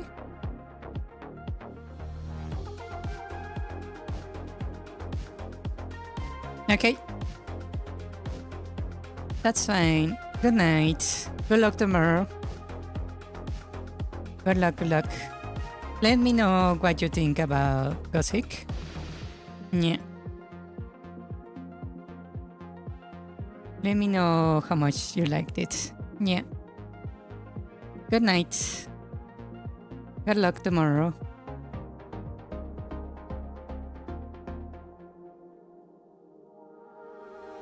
Yeah. Okay.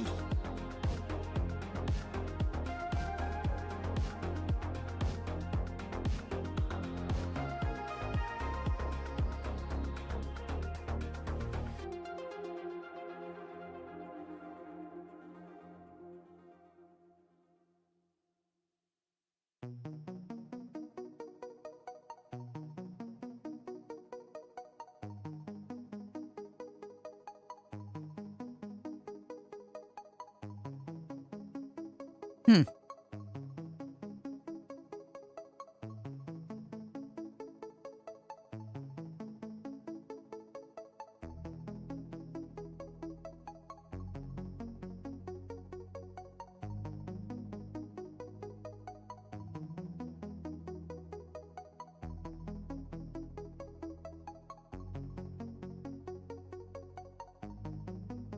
Huh. They eventually get unblocked, it seems. It seems like maybe I need to check for collisions on knockback to avoid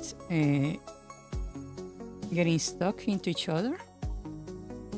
Let me check. Knockback.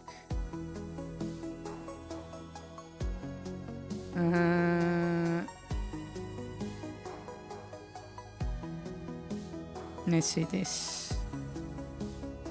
Cancel collisions. Place meeting. Okay.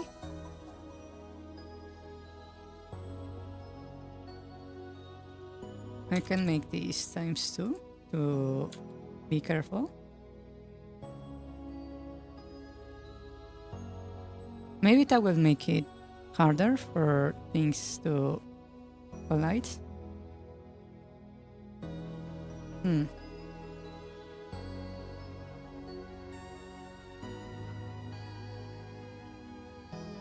Okay.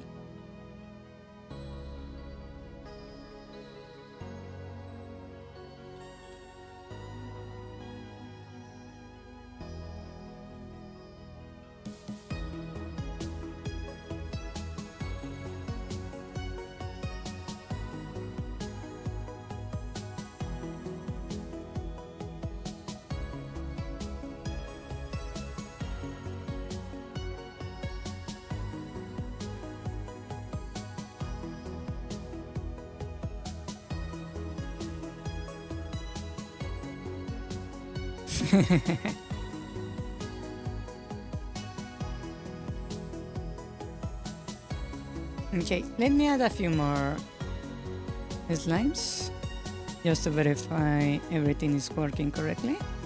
Now we'll add a new octo also. Let's see.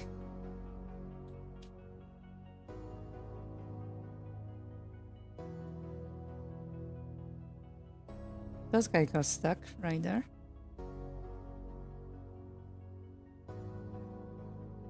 That guy got murdered.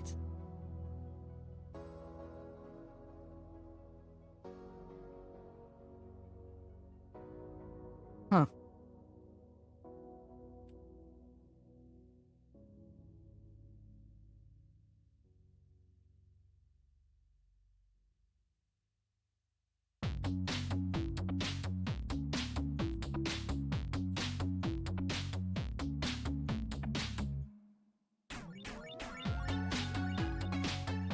And that got locked.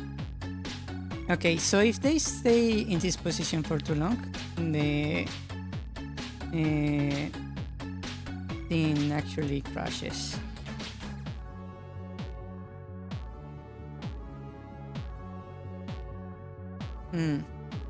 I see, I see. What's happening there is that we have a moment where they find an obstacle.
How do I make this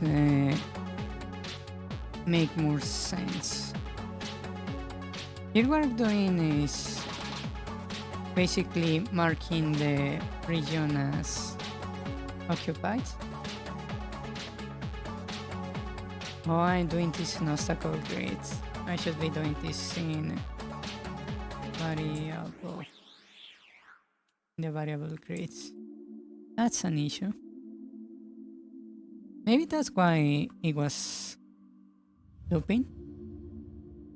Huh. Maybe that will actually solve the issue. Let me check. Hopefully that will solve the issue.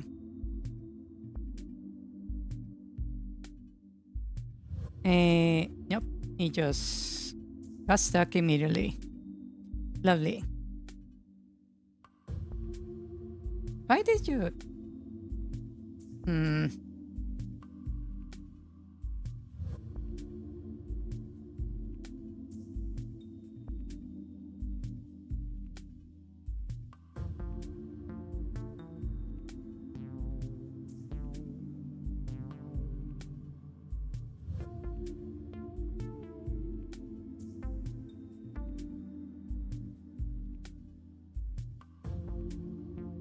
1 second. Let me kill the game real quick. Maybe I need to make a validations in case this gets called a bit too many times. So basically I just need to check the selling disposition. So if grades dot get the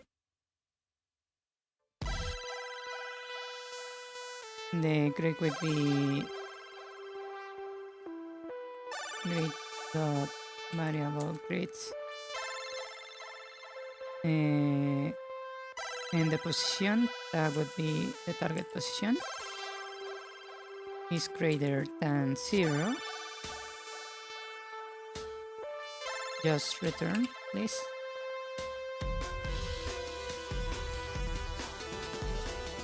That way I can avoid this getting stuck in a loop, hopefully. Let's see. Yep, instant loop. Lovely.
That should solve a little bit of that computational power.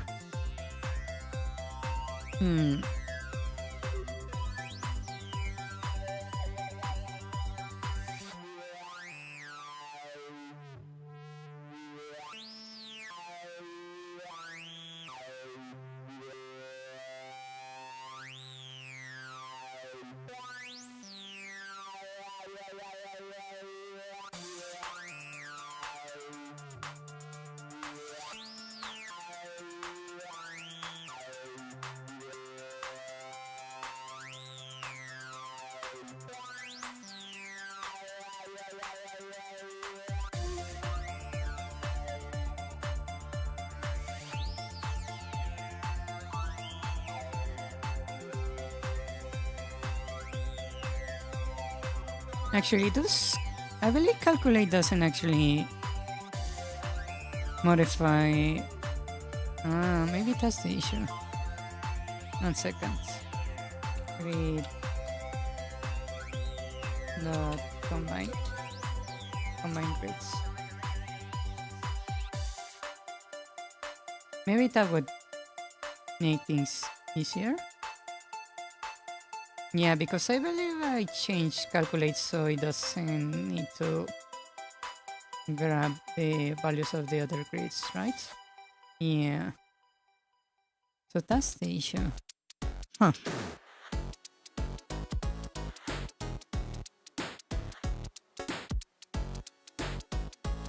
And this is checking variable grade, not obstacle grid quiz is another issue.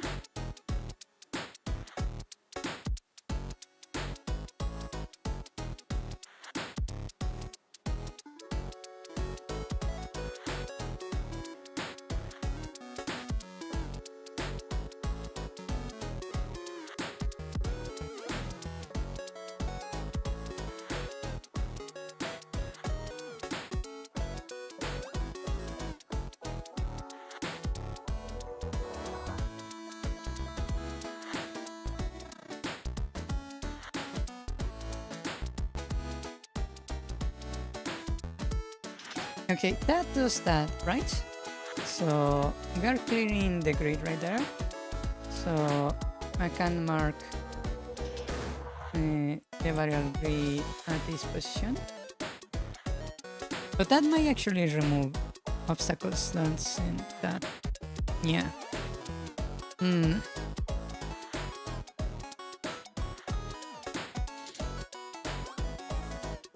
Okay, let me check this function.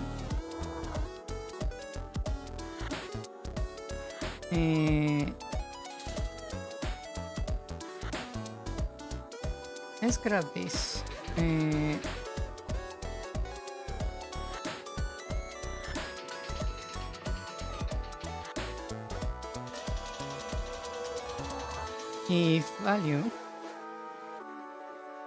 If our value is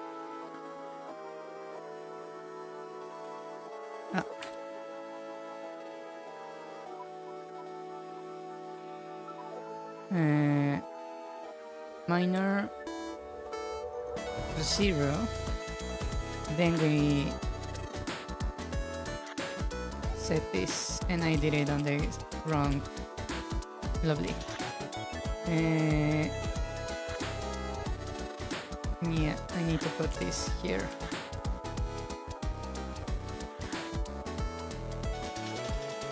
If value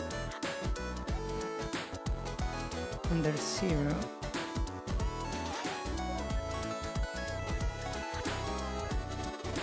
then we mark it 0. That way we don't get rid of obstacles.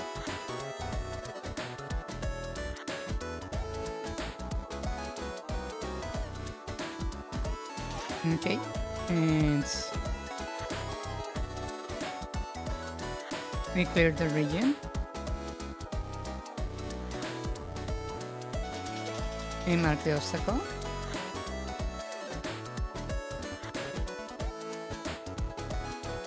I also need to mark the obstacle on the variable grid.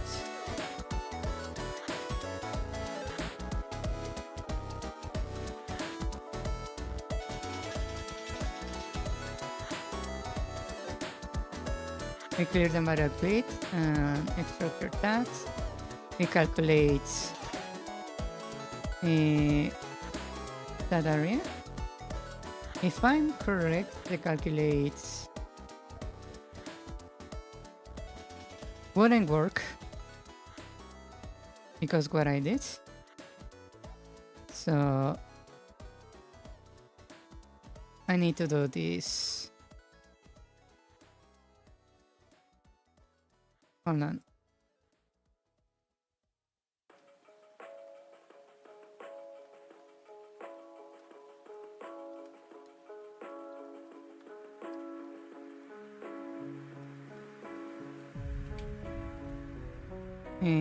From current position.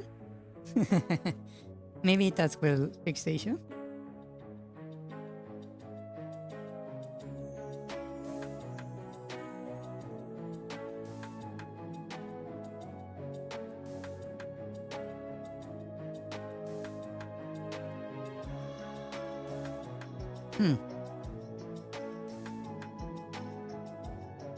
Yeah, maybe that will fix the issue. Let's check.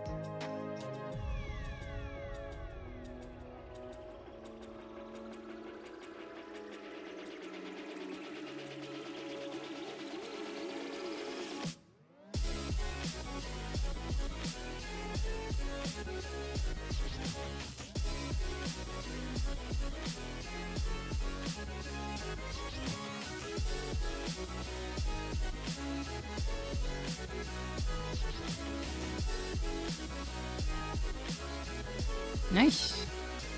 That seems to have done the job.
Hmm.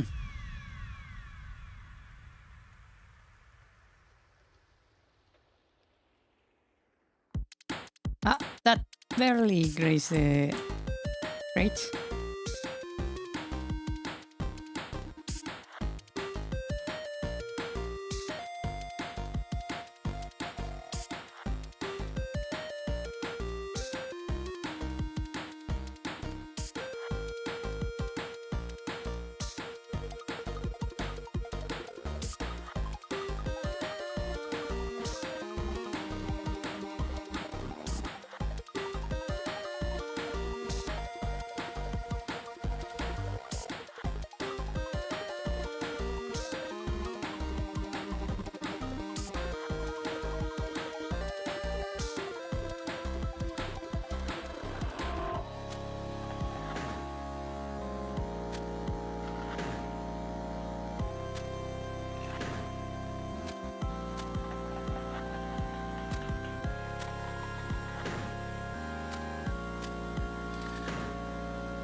Oh.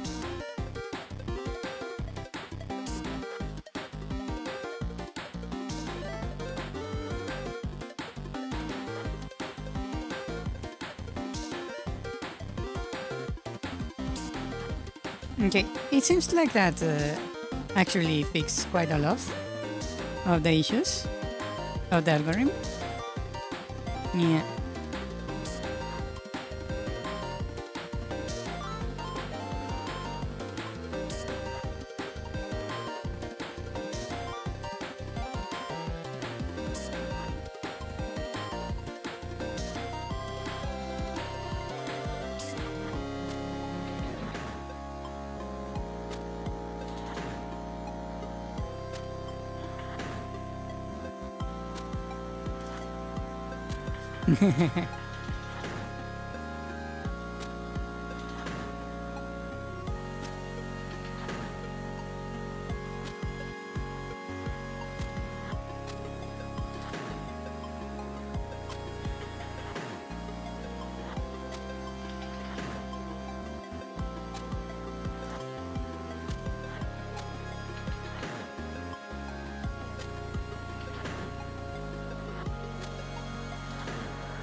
I don't like how that weird pathfinding when they are near to another enemy.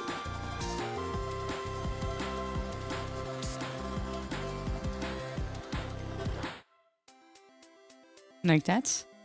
Yeah. Maybe I should do something to fix that issue. Hmm.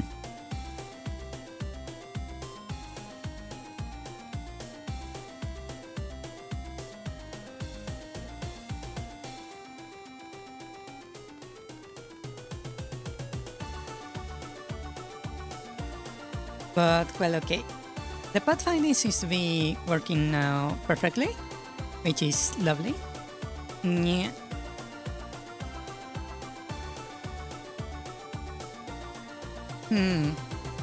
Maybe I need to adjust the calculate a little bit. So we are getting the values right here, right?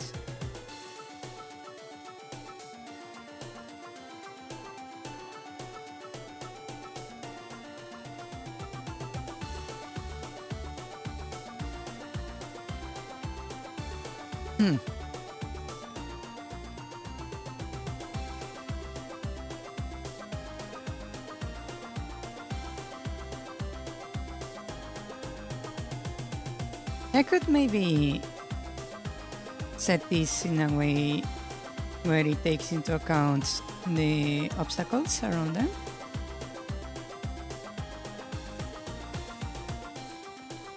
Let's set this variable underscore increment, and we will start at 1.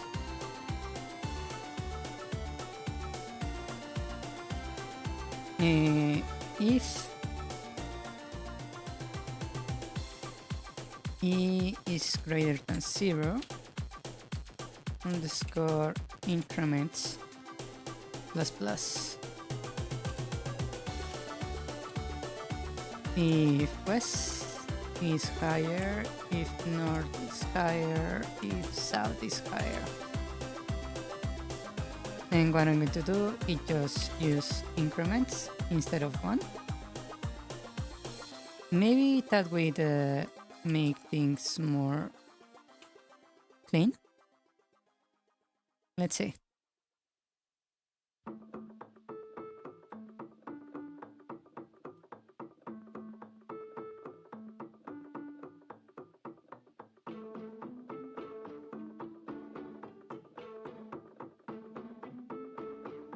What happened there? What? Come on. Did that really messed up so much?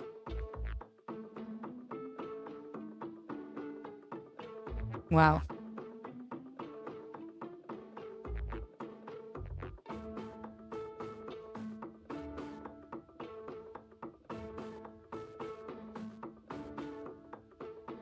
Okay.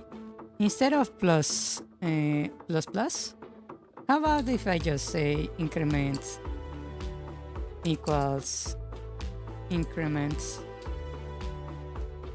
plus 1?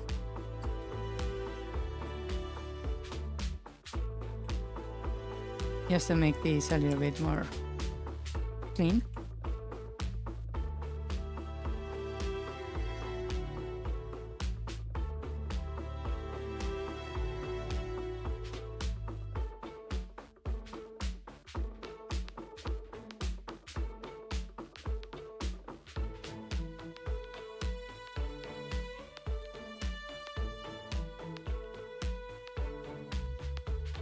It's lagging a little bit, and it's looped, it seems. I don't understand why doing something so simple causes I'm just checking if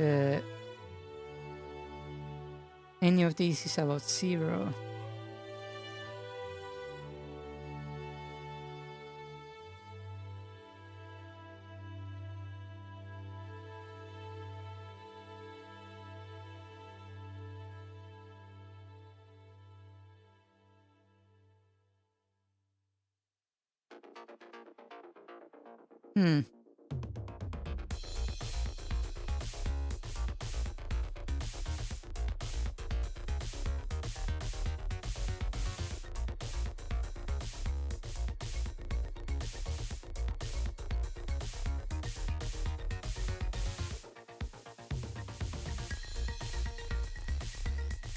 Why is that causing the game to loop?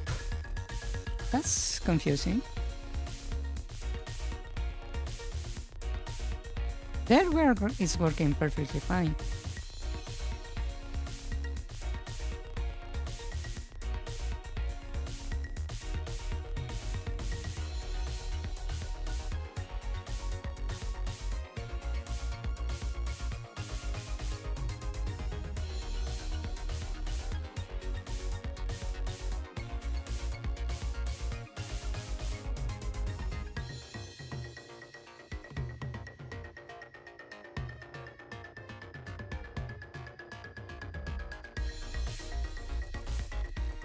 What if I do it like this? If E is greater than 0, O is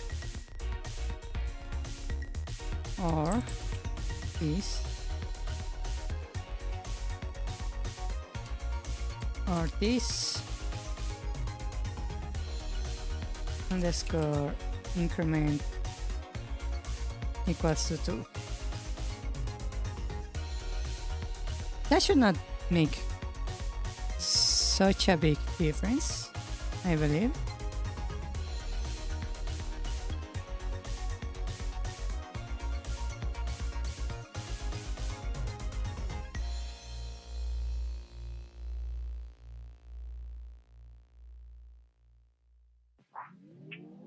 Or maybe it does. What the hell? Why these things is happening? Why is causing so much issue? Somehow I'm looping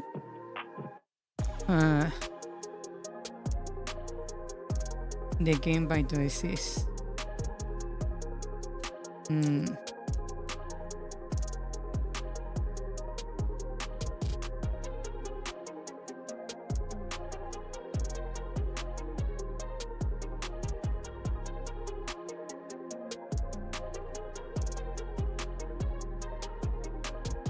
Okay.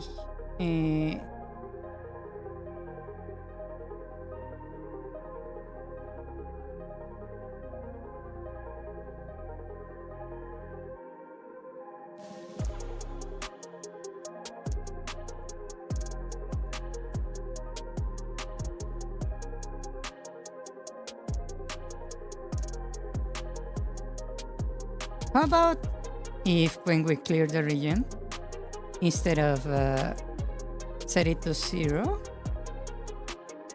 we just increase the value by 1.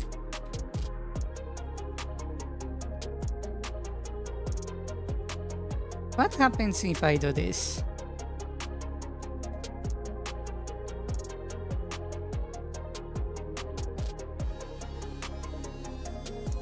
It crashes everything. That's what happens.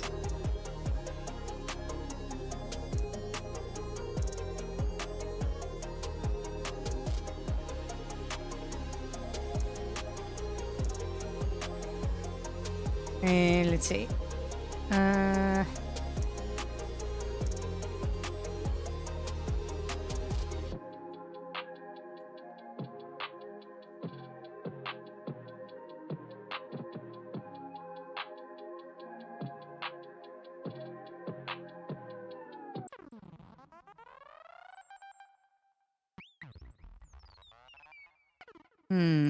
Well, it's technically working fairly well. I don't like the fact that the enemies kinda bounce against each other. So I need to figure out how to solve that issue. But currently, as it is, this works fairly well. They kinda get stuck in some pieces, but it's not so bad, I would say.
No, this guy seems to have gotten stuck.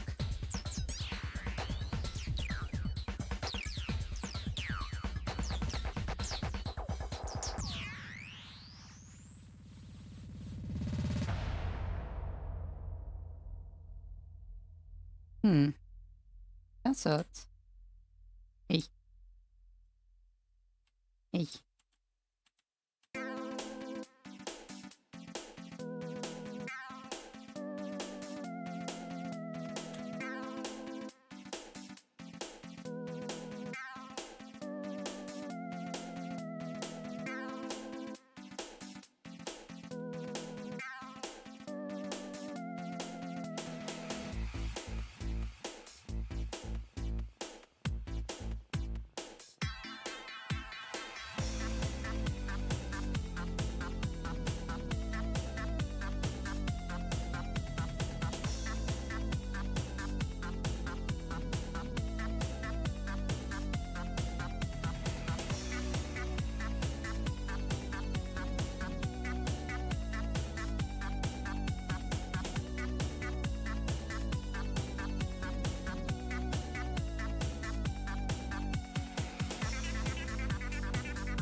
Hmm.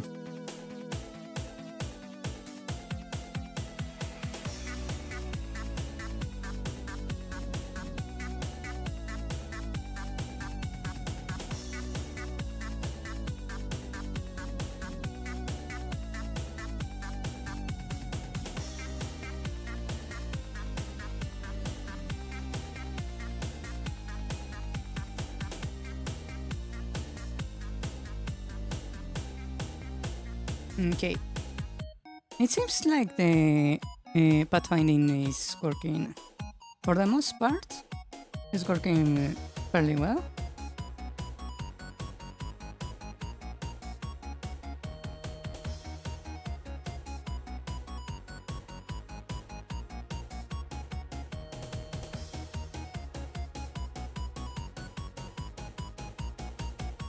There's uh, a bit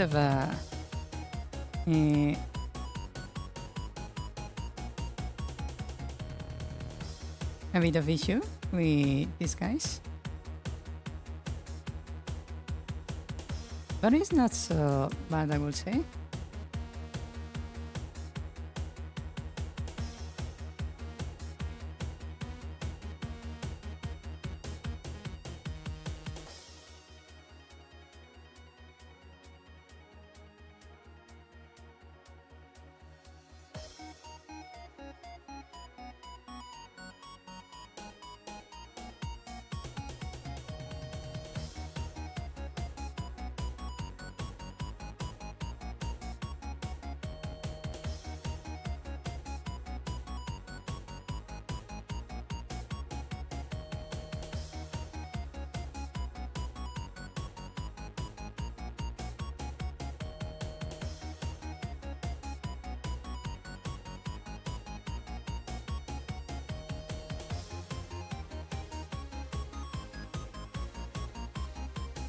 Huh, what happened there?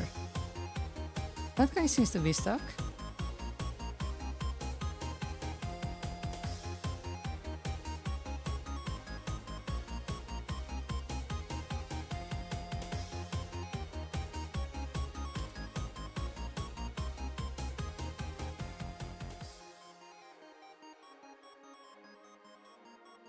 Huh, if you hit them, they kinda get stuck for some reason.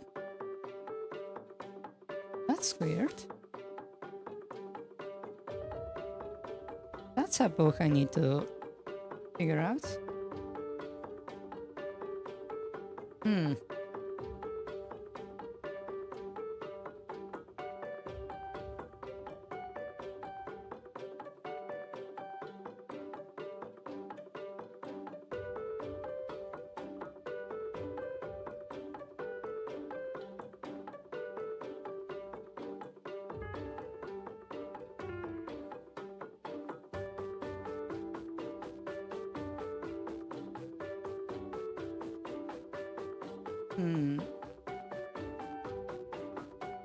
Okay, so when we get hit,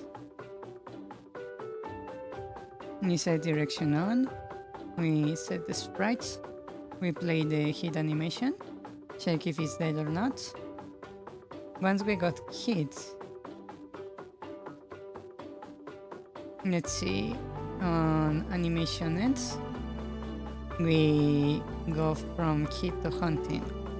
Okay, so we are sent to hunting right here, where we have the move, check direction, get the sprite, we check if the pathfinding is done, we switch to wind up. Okay.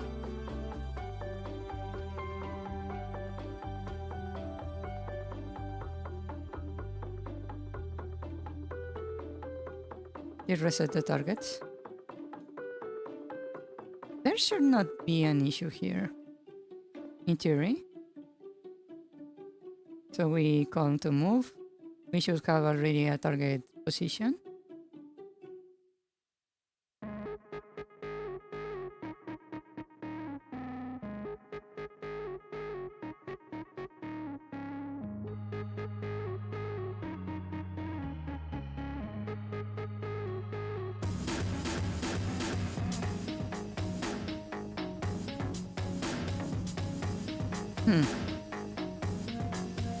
Maybe I should move pieces up here to avoid doing too many checks. It's a tiny improvements, but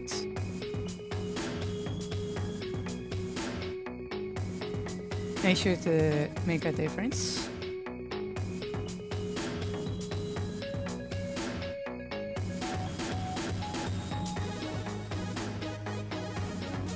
Maybe an animation nets on hit. I should also set this so here it resets the pathfinding. Maybe that's the issue. Let me check.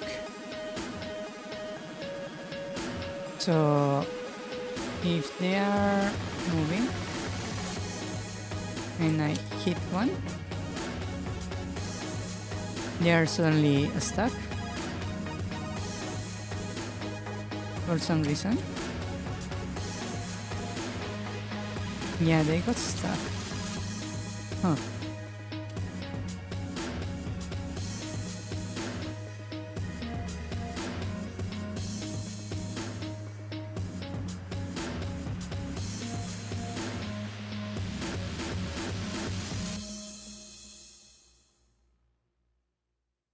Why are you not moving exactly?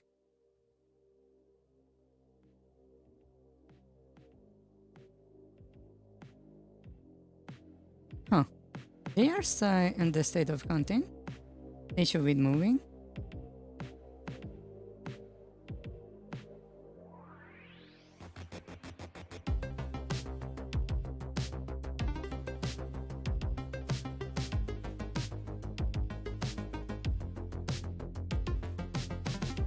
That's weird.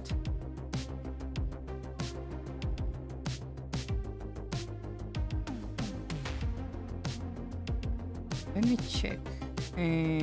Value is from variable grids. Is it wonder targets?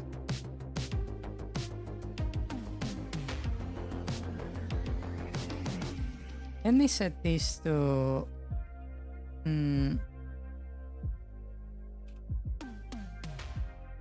targets, grid position.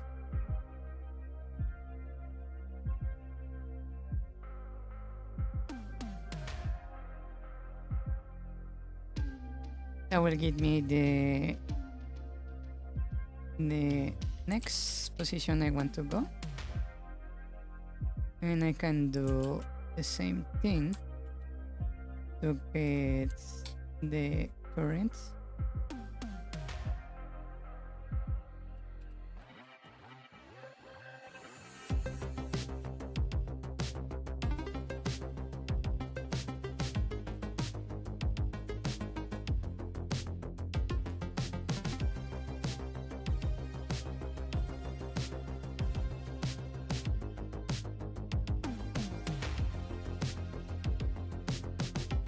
don't need this one.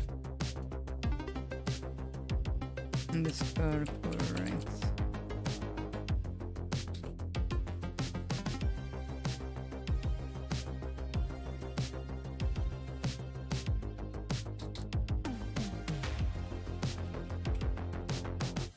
Okay. So this is next.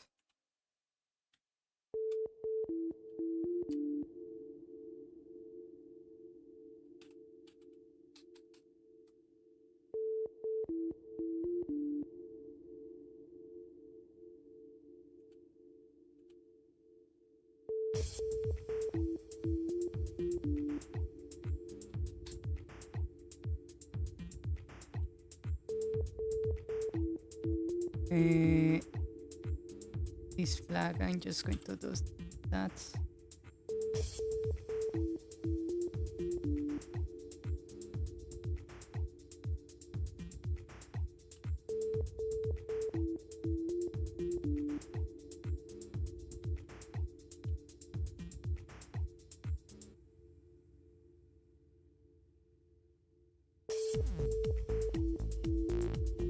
Actually, I can remove this too. I don't need it anymore. Okay.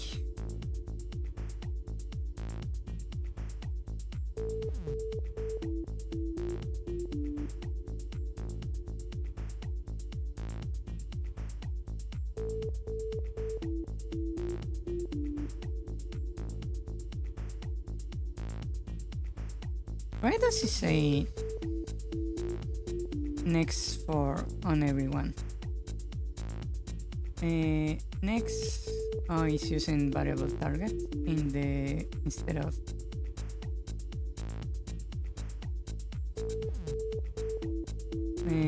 target grid position. Okay, that should fix it.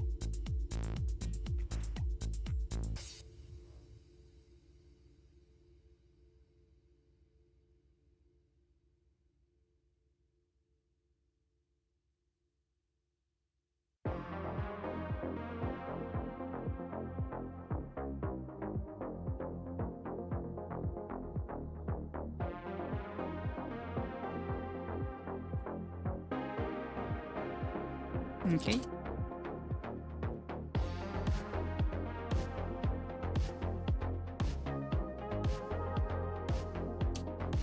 If I do that,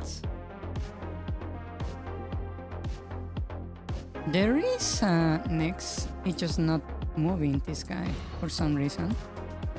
Huh. After the hit, he's not moving anymore.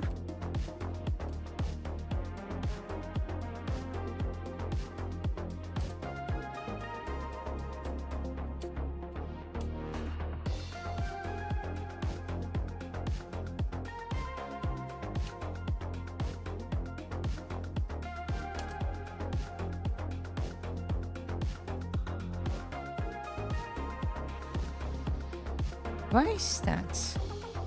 Huh.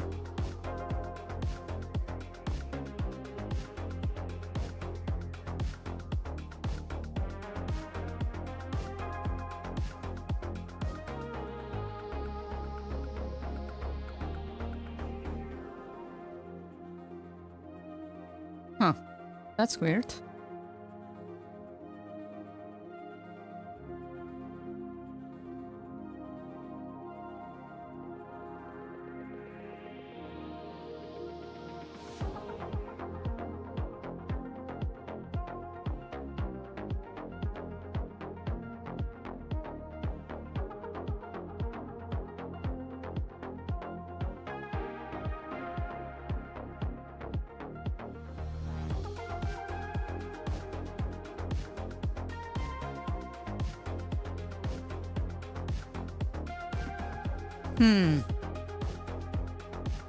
So basically what happens here is that they get knocked out of position.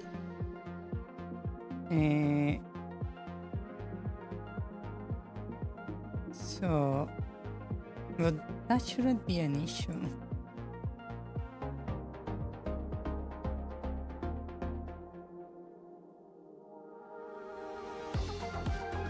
Hmm.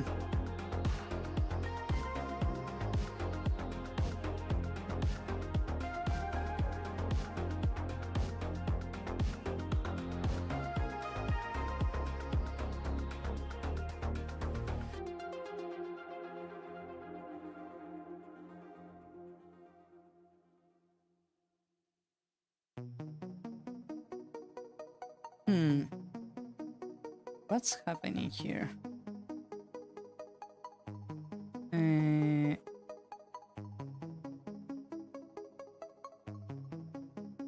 So they do get a next grid position. Is the target board position not being updated or something? Hmm.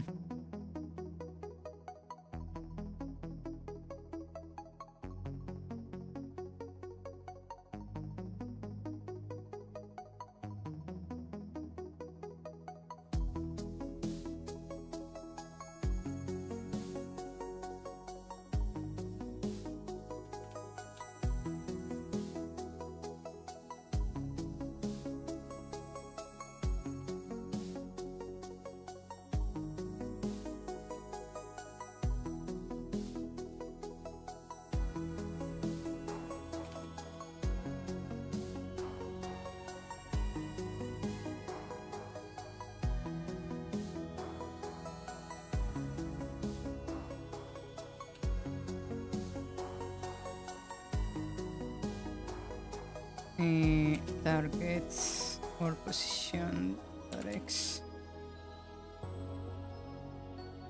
dot y.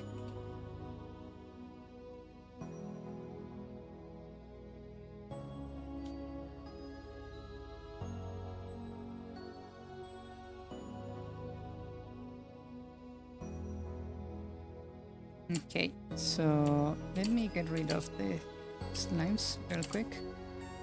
Then I hit this guy. Oh, it's because I see. The X and the Y are like just not quite correct. Huh. Interesting. So it's not really triggering the next position.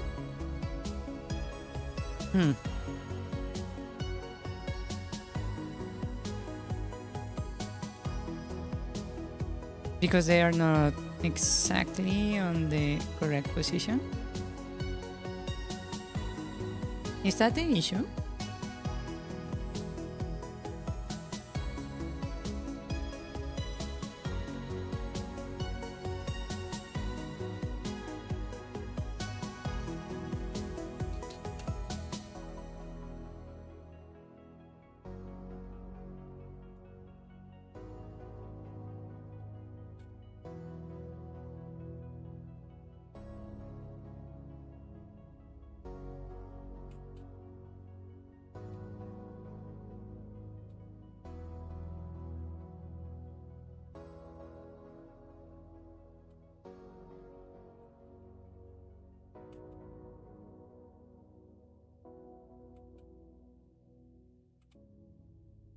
It's annoying that I need to do this.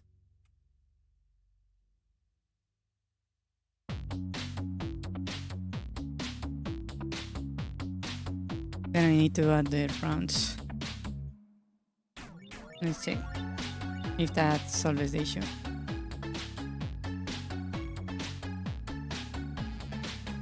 So let me get rid of the slimes real quick. And I hit the octopus.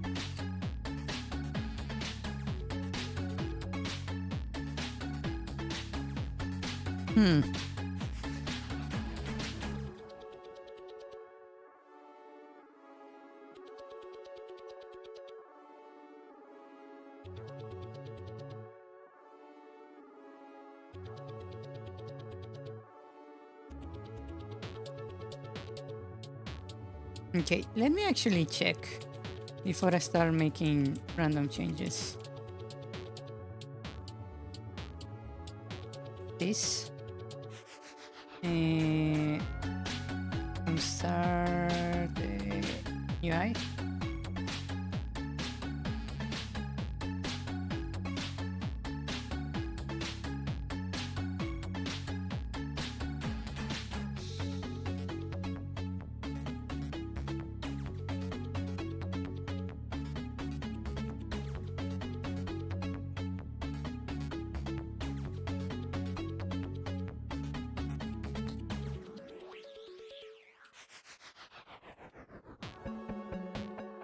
Let's see.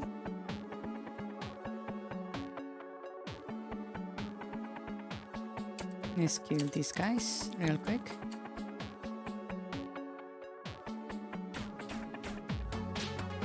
And let me hit this guy. And I can actually not see this because I forgot to alter this value right here. This should be 88.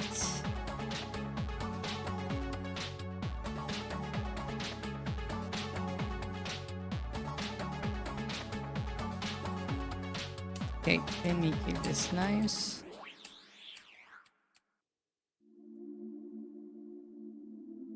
And I will hit this guy. He's saying false right there.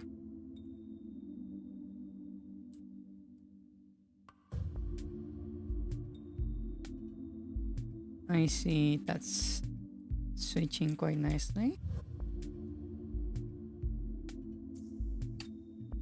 If I hit it, now it's not doing it correctly. Interesting. So I could maybe, instead of doing this,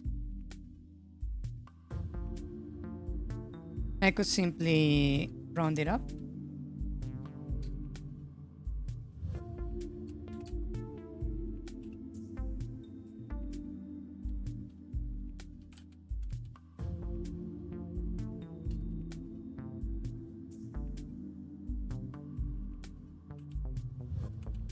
Default winter hunted state. Maybe that will fix it.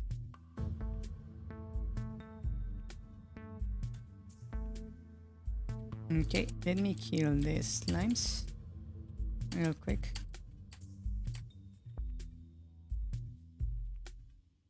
So I hit this guy and he's moving. Okay, nice. The only one that is not moving is that guy for some reason. Oh, he's now moving. Okay.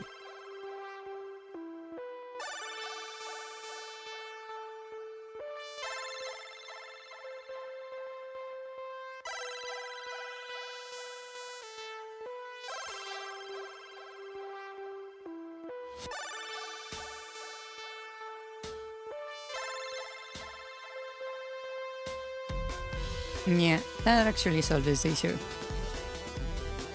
Okay, nice. Nice, nice. Perfect.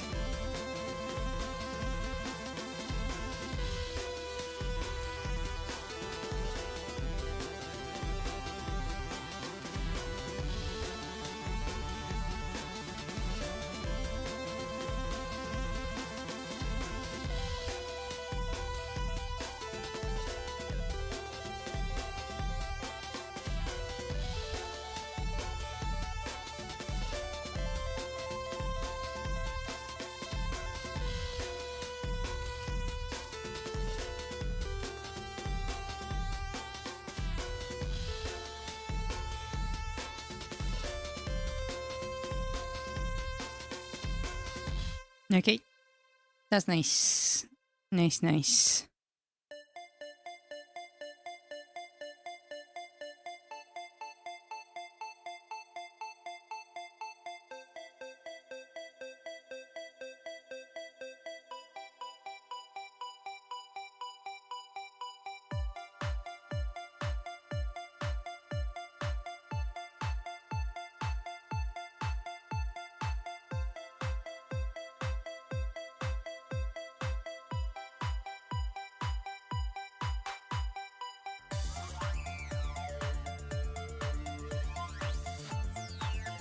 Hmm.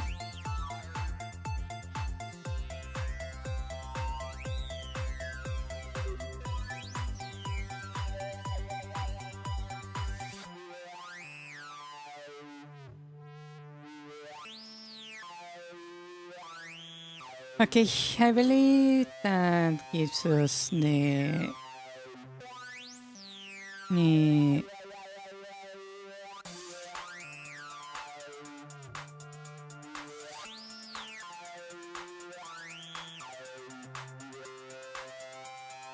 fixed the movement for the slime. That's good. That means we just finish our 0.0.2 version, which is nice. There are still a few issues that needs to be addressed for next patch, but so far we are doing good.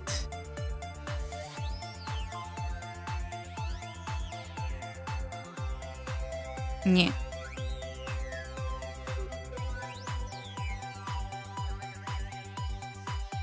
Nice.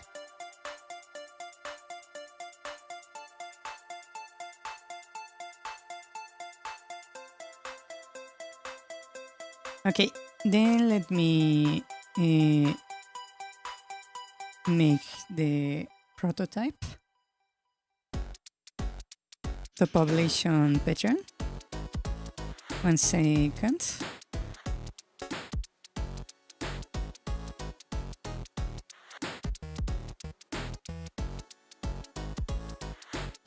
And second.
Okay, it seems like Apple is adding some extra fees when you subscribe from Apple to Patreon. So careful with that. When you subscribe through iOS, through the App Store, careful. It's better if you subscribe through other means. Yeah.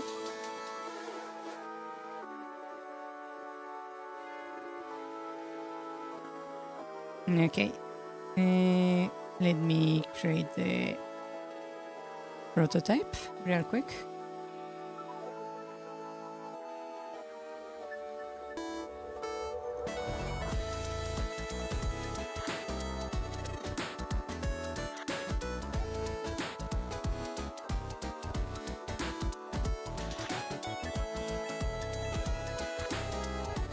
New folder 0.02.0. Creating this installer.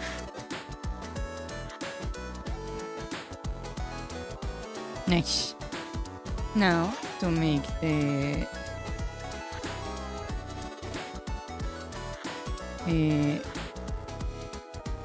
zip option real quick.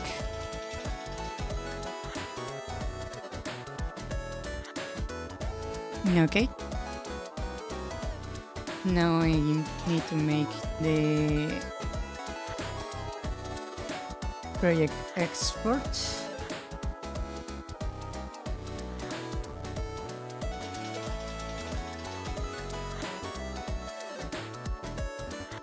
Zero point 0.2 source code.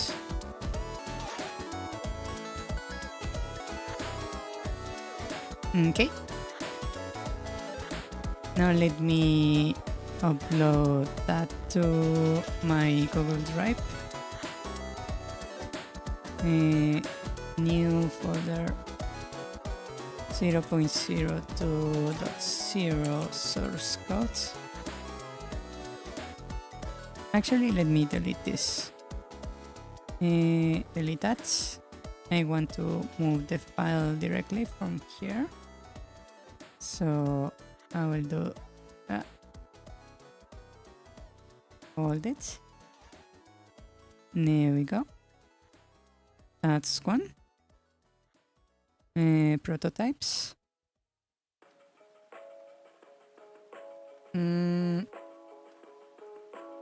Prototype number 2. Nice. Now let me share this real quick.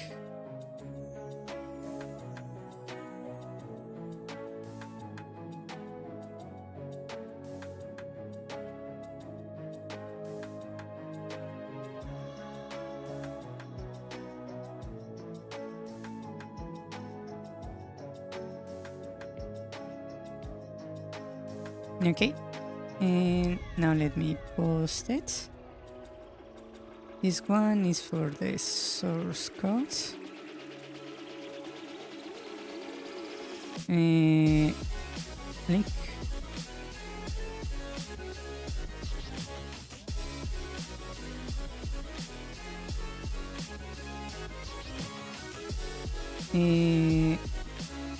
My latest post. Let me grab the title.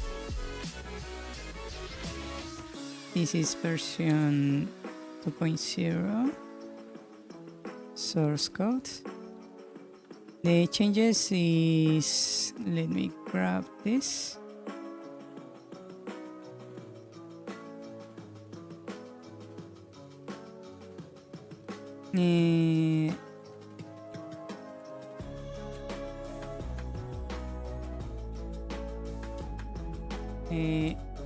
Change log.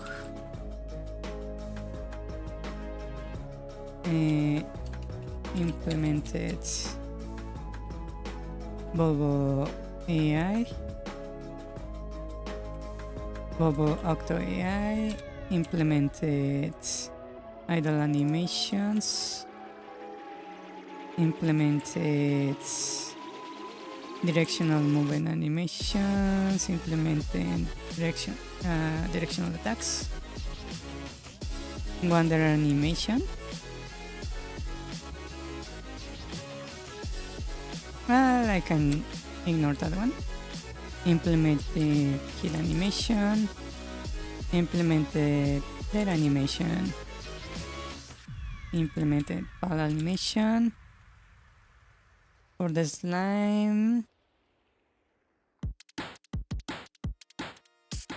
now it uses new pathfinding algorithm.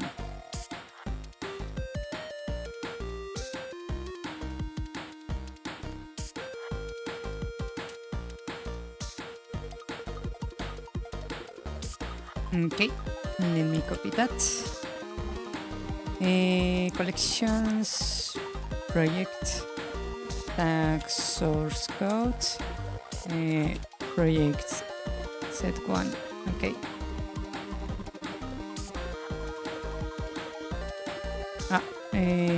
Post. Next, paid members only. Yeah. That's only for paid members.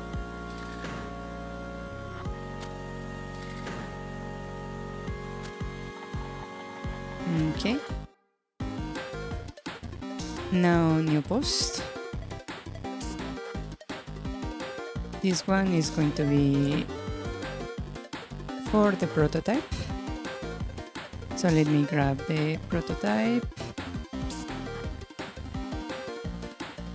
Title, This is version 2.0. Not source code. Prototype. Prototype 2.0.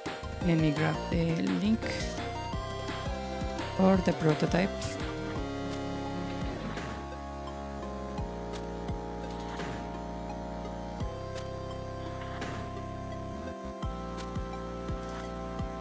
Okay. That's the link, and for project this, project set 1, prototype.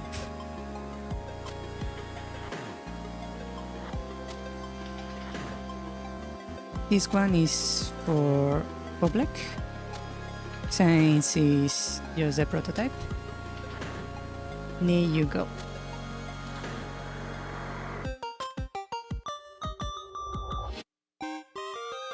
It took me quite a bit to release a new prototype. Yeah.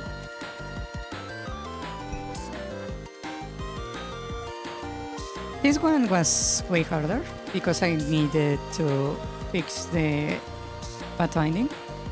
Yeah. At least that's now fixed. Yes.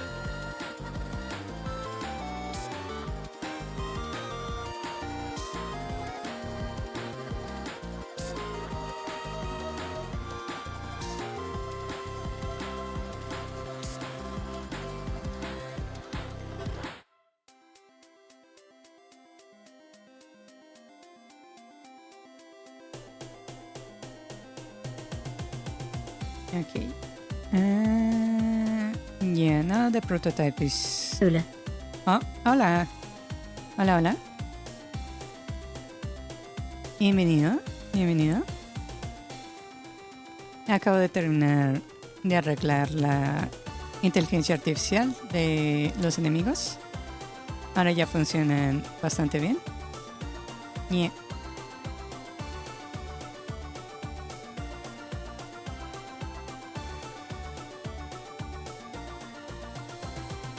Ship.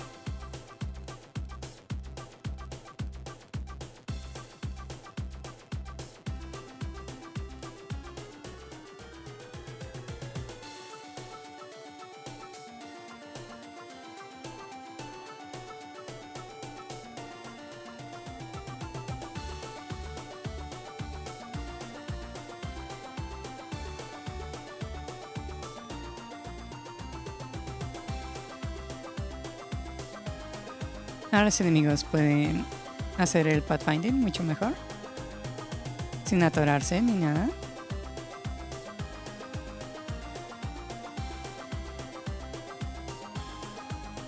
Aún hacen movimientos medio extraños de vez en cuando, pero creo que el pathfinding, el movimiento quedó mucho más limpio ahora. Yeah.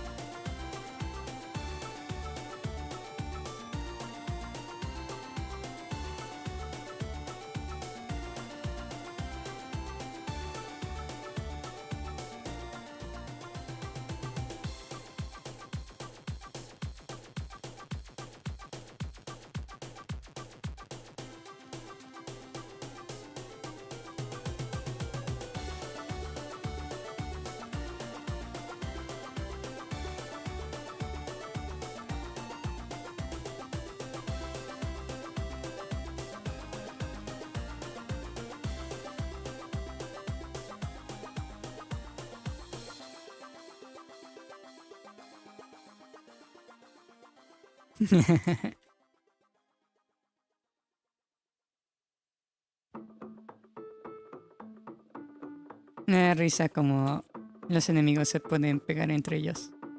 Ouch.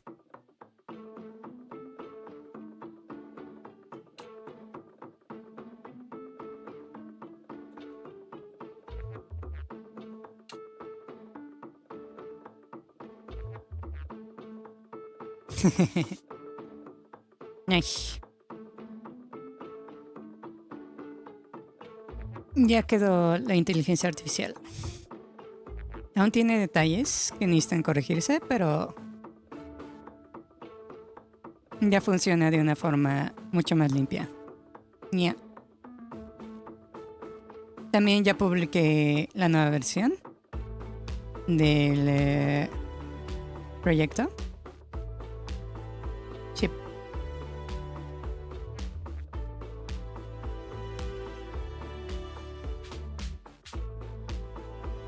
Ya quedó.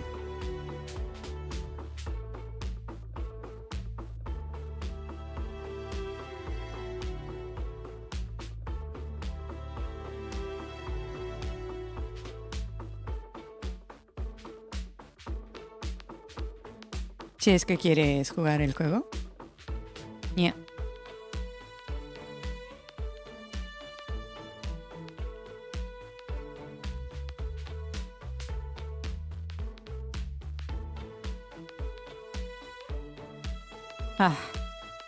Tardé bastante en soltar esta nueva versión. Este nuevo prototipo. Yeah. Más que nada fue porque corregir la inteligencia artificial fue curiosamente más difícil esta vez que en otras ocasiones. Yeah.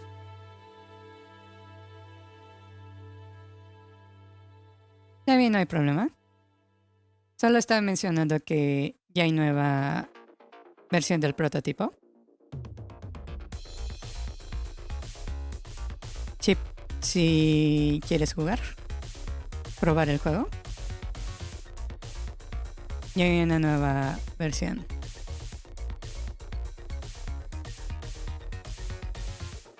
Yeah.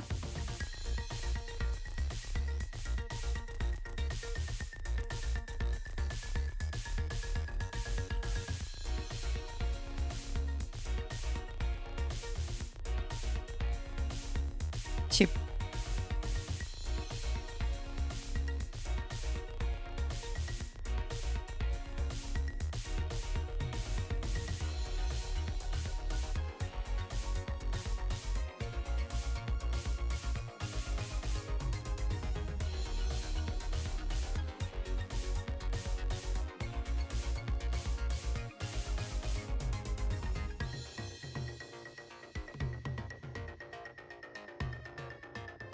No hay problema.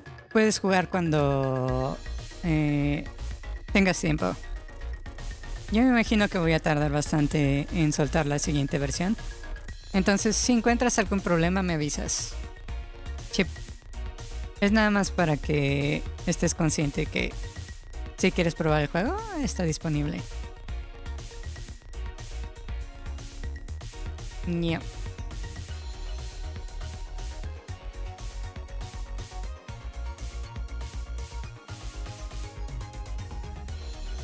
Nada más estoy corrigiendo un pequeño detalle que se me pasó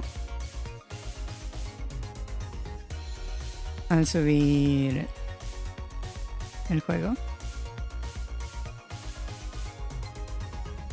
Y ya quedó.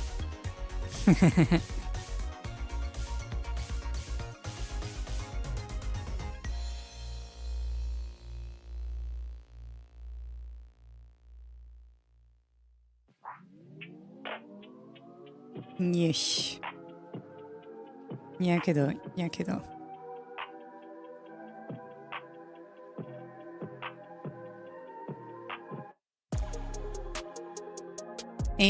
Pues ya terminé con esta versión. Ya subí el prototipo y el código fuente a Patreon. Lo que sigue va a ser básicamente esto. En la siguiente versión voy a implementar hacer parry para las balas y burbujas. Voy a implementar un ataque bonus cuando estás en vida completa. Corregir el comportamiento de las bombas para que se caigan en los agujeros.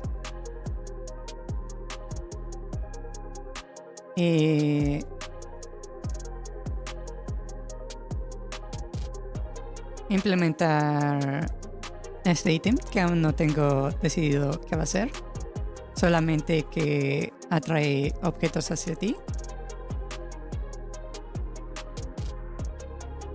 Detener el pathfinding en pausa, que creo que esto se arregló con las correcciones que hice al pathfinding el día de hoy. Agregar una animación a la bomba para que se sepa que está quemando. Y implementar este funcionamiento donde si sostienes el botón de la bomba, que tarde más en explotar. Yeah.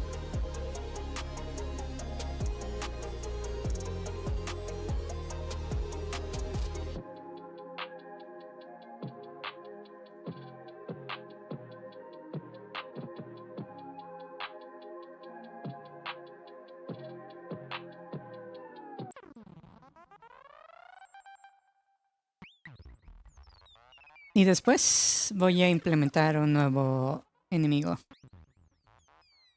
Al parecer va a ser... ¿Seagulls? No sé cómo se llama esto en español. Sigo... Este enemigo va a ser.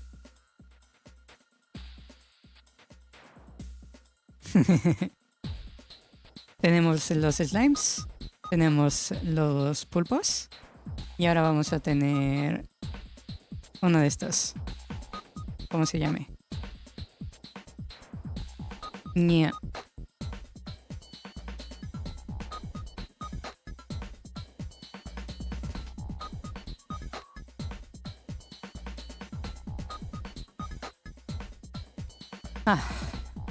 Ok. Ya es bastante tarde, entonces creo que me voy a retirar. Voy a cenar algo. Yeah. Avancé bastante el día de hoy. Ok. I think I'm Probably going to... yes. Mwah. Creo que me voy a... I think I'm going to retire for today. I need to grab something to eat. Yeah.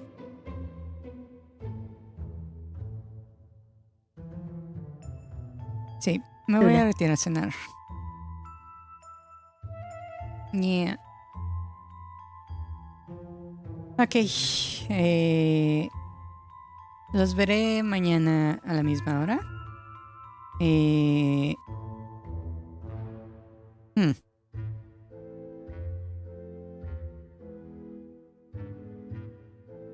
Sí. Creo que mañana a la misma hora.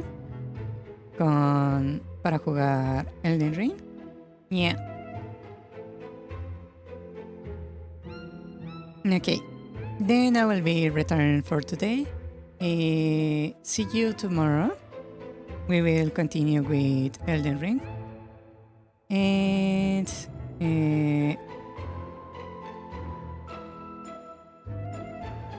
yeah, I will see you guys next time. Yeah.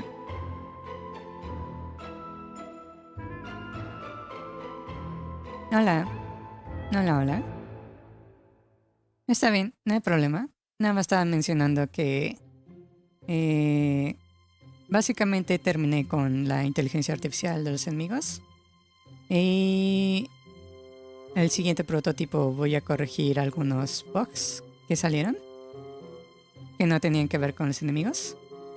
Y el siguiente enemigo va a ser un pájaro de esos de la playa, no sé cómo se llaman.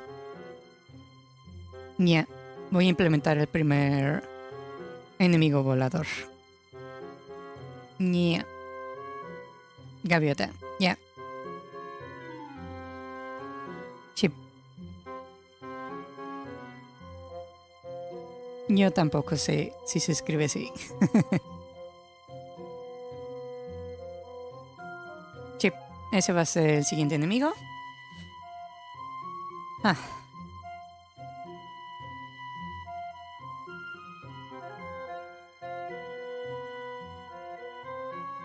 Yep.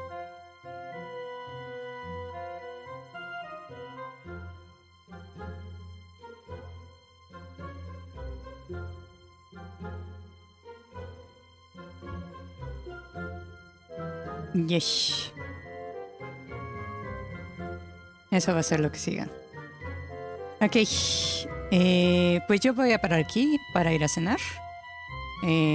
Gracias por venir.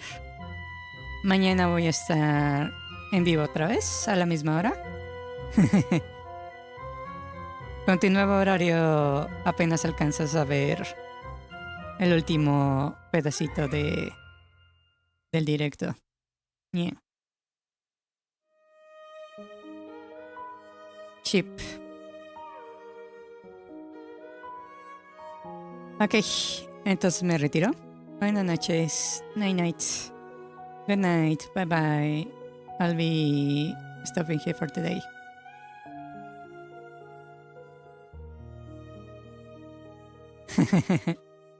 No le sabes a las matemáticas. Yeah.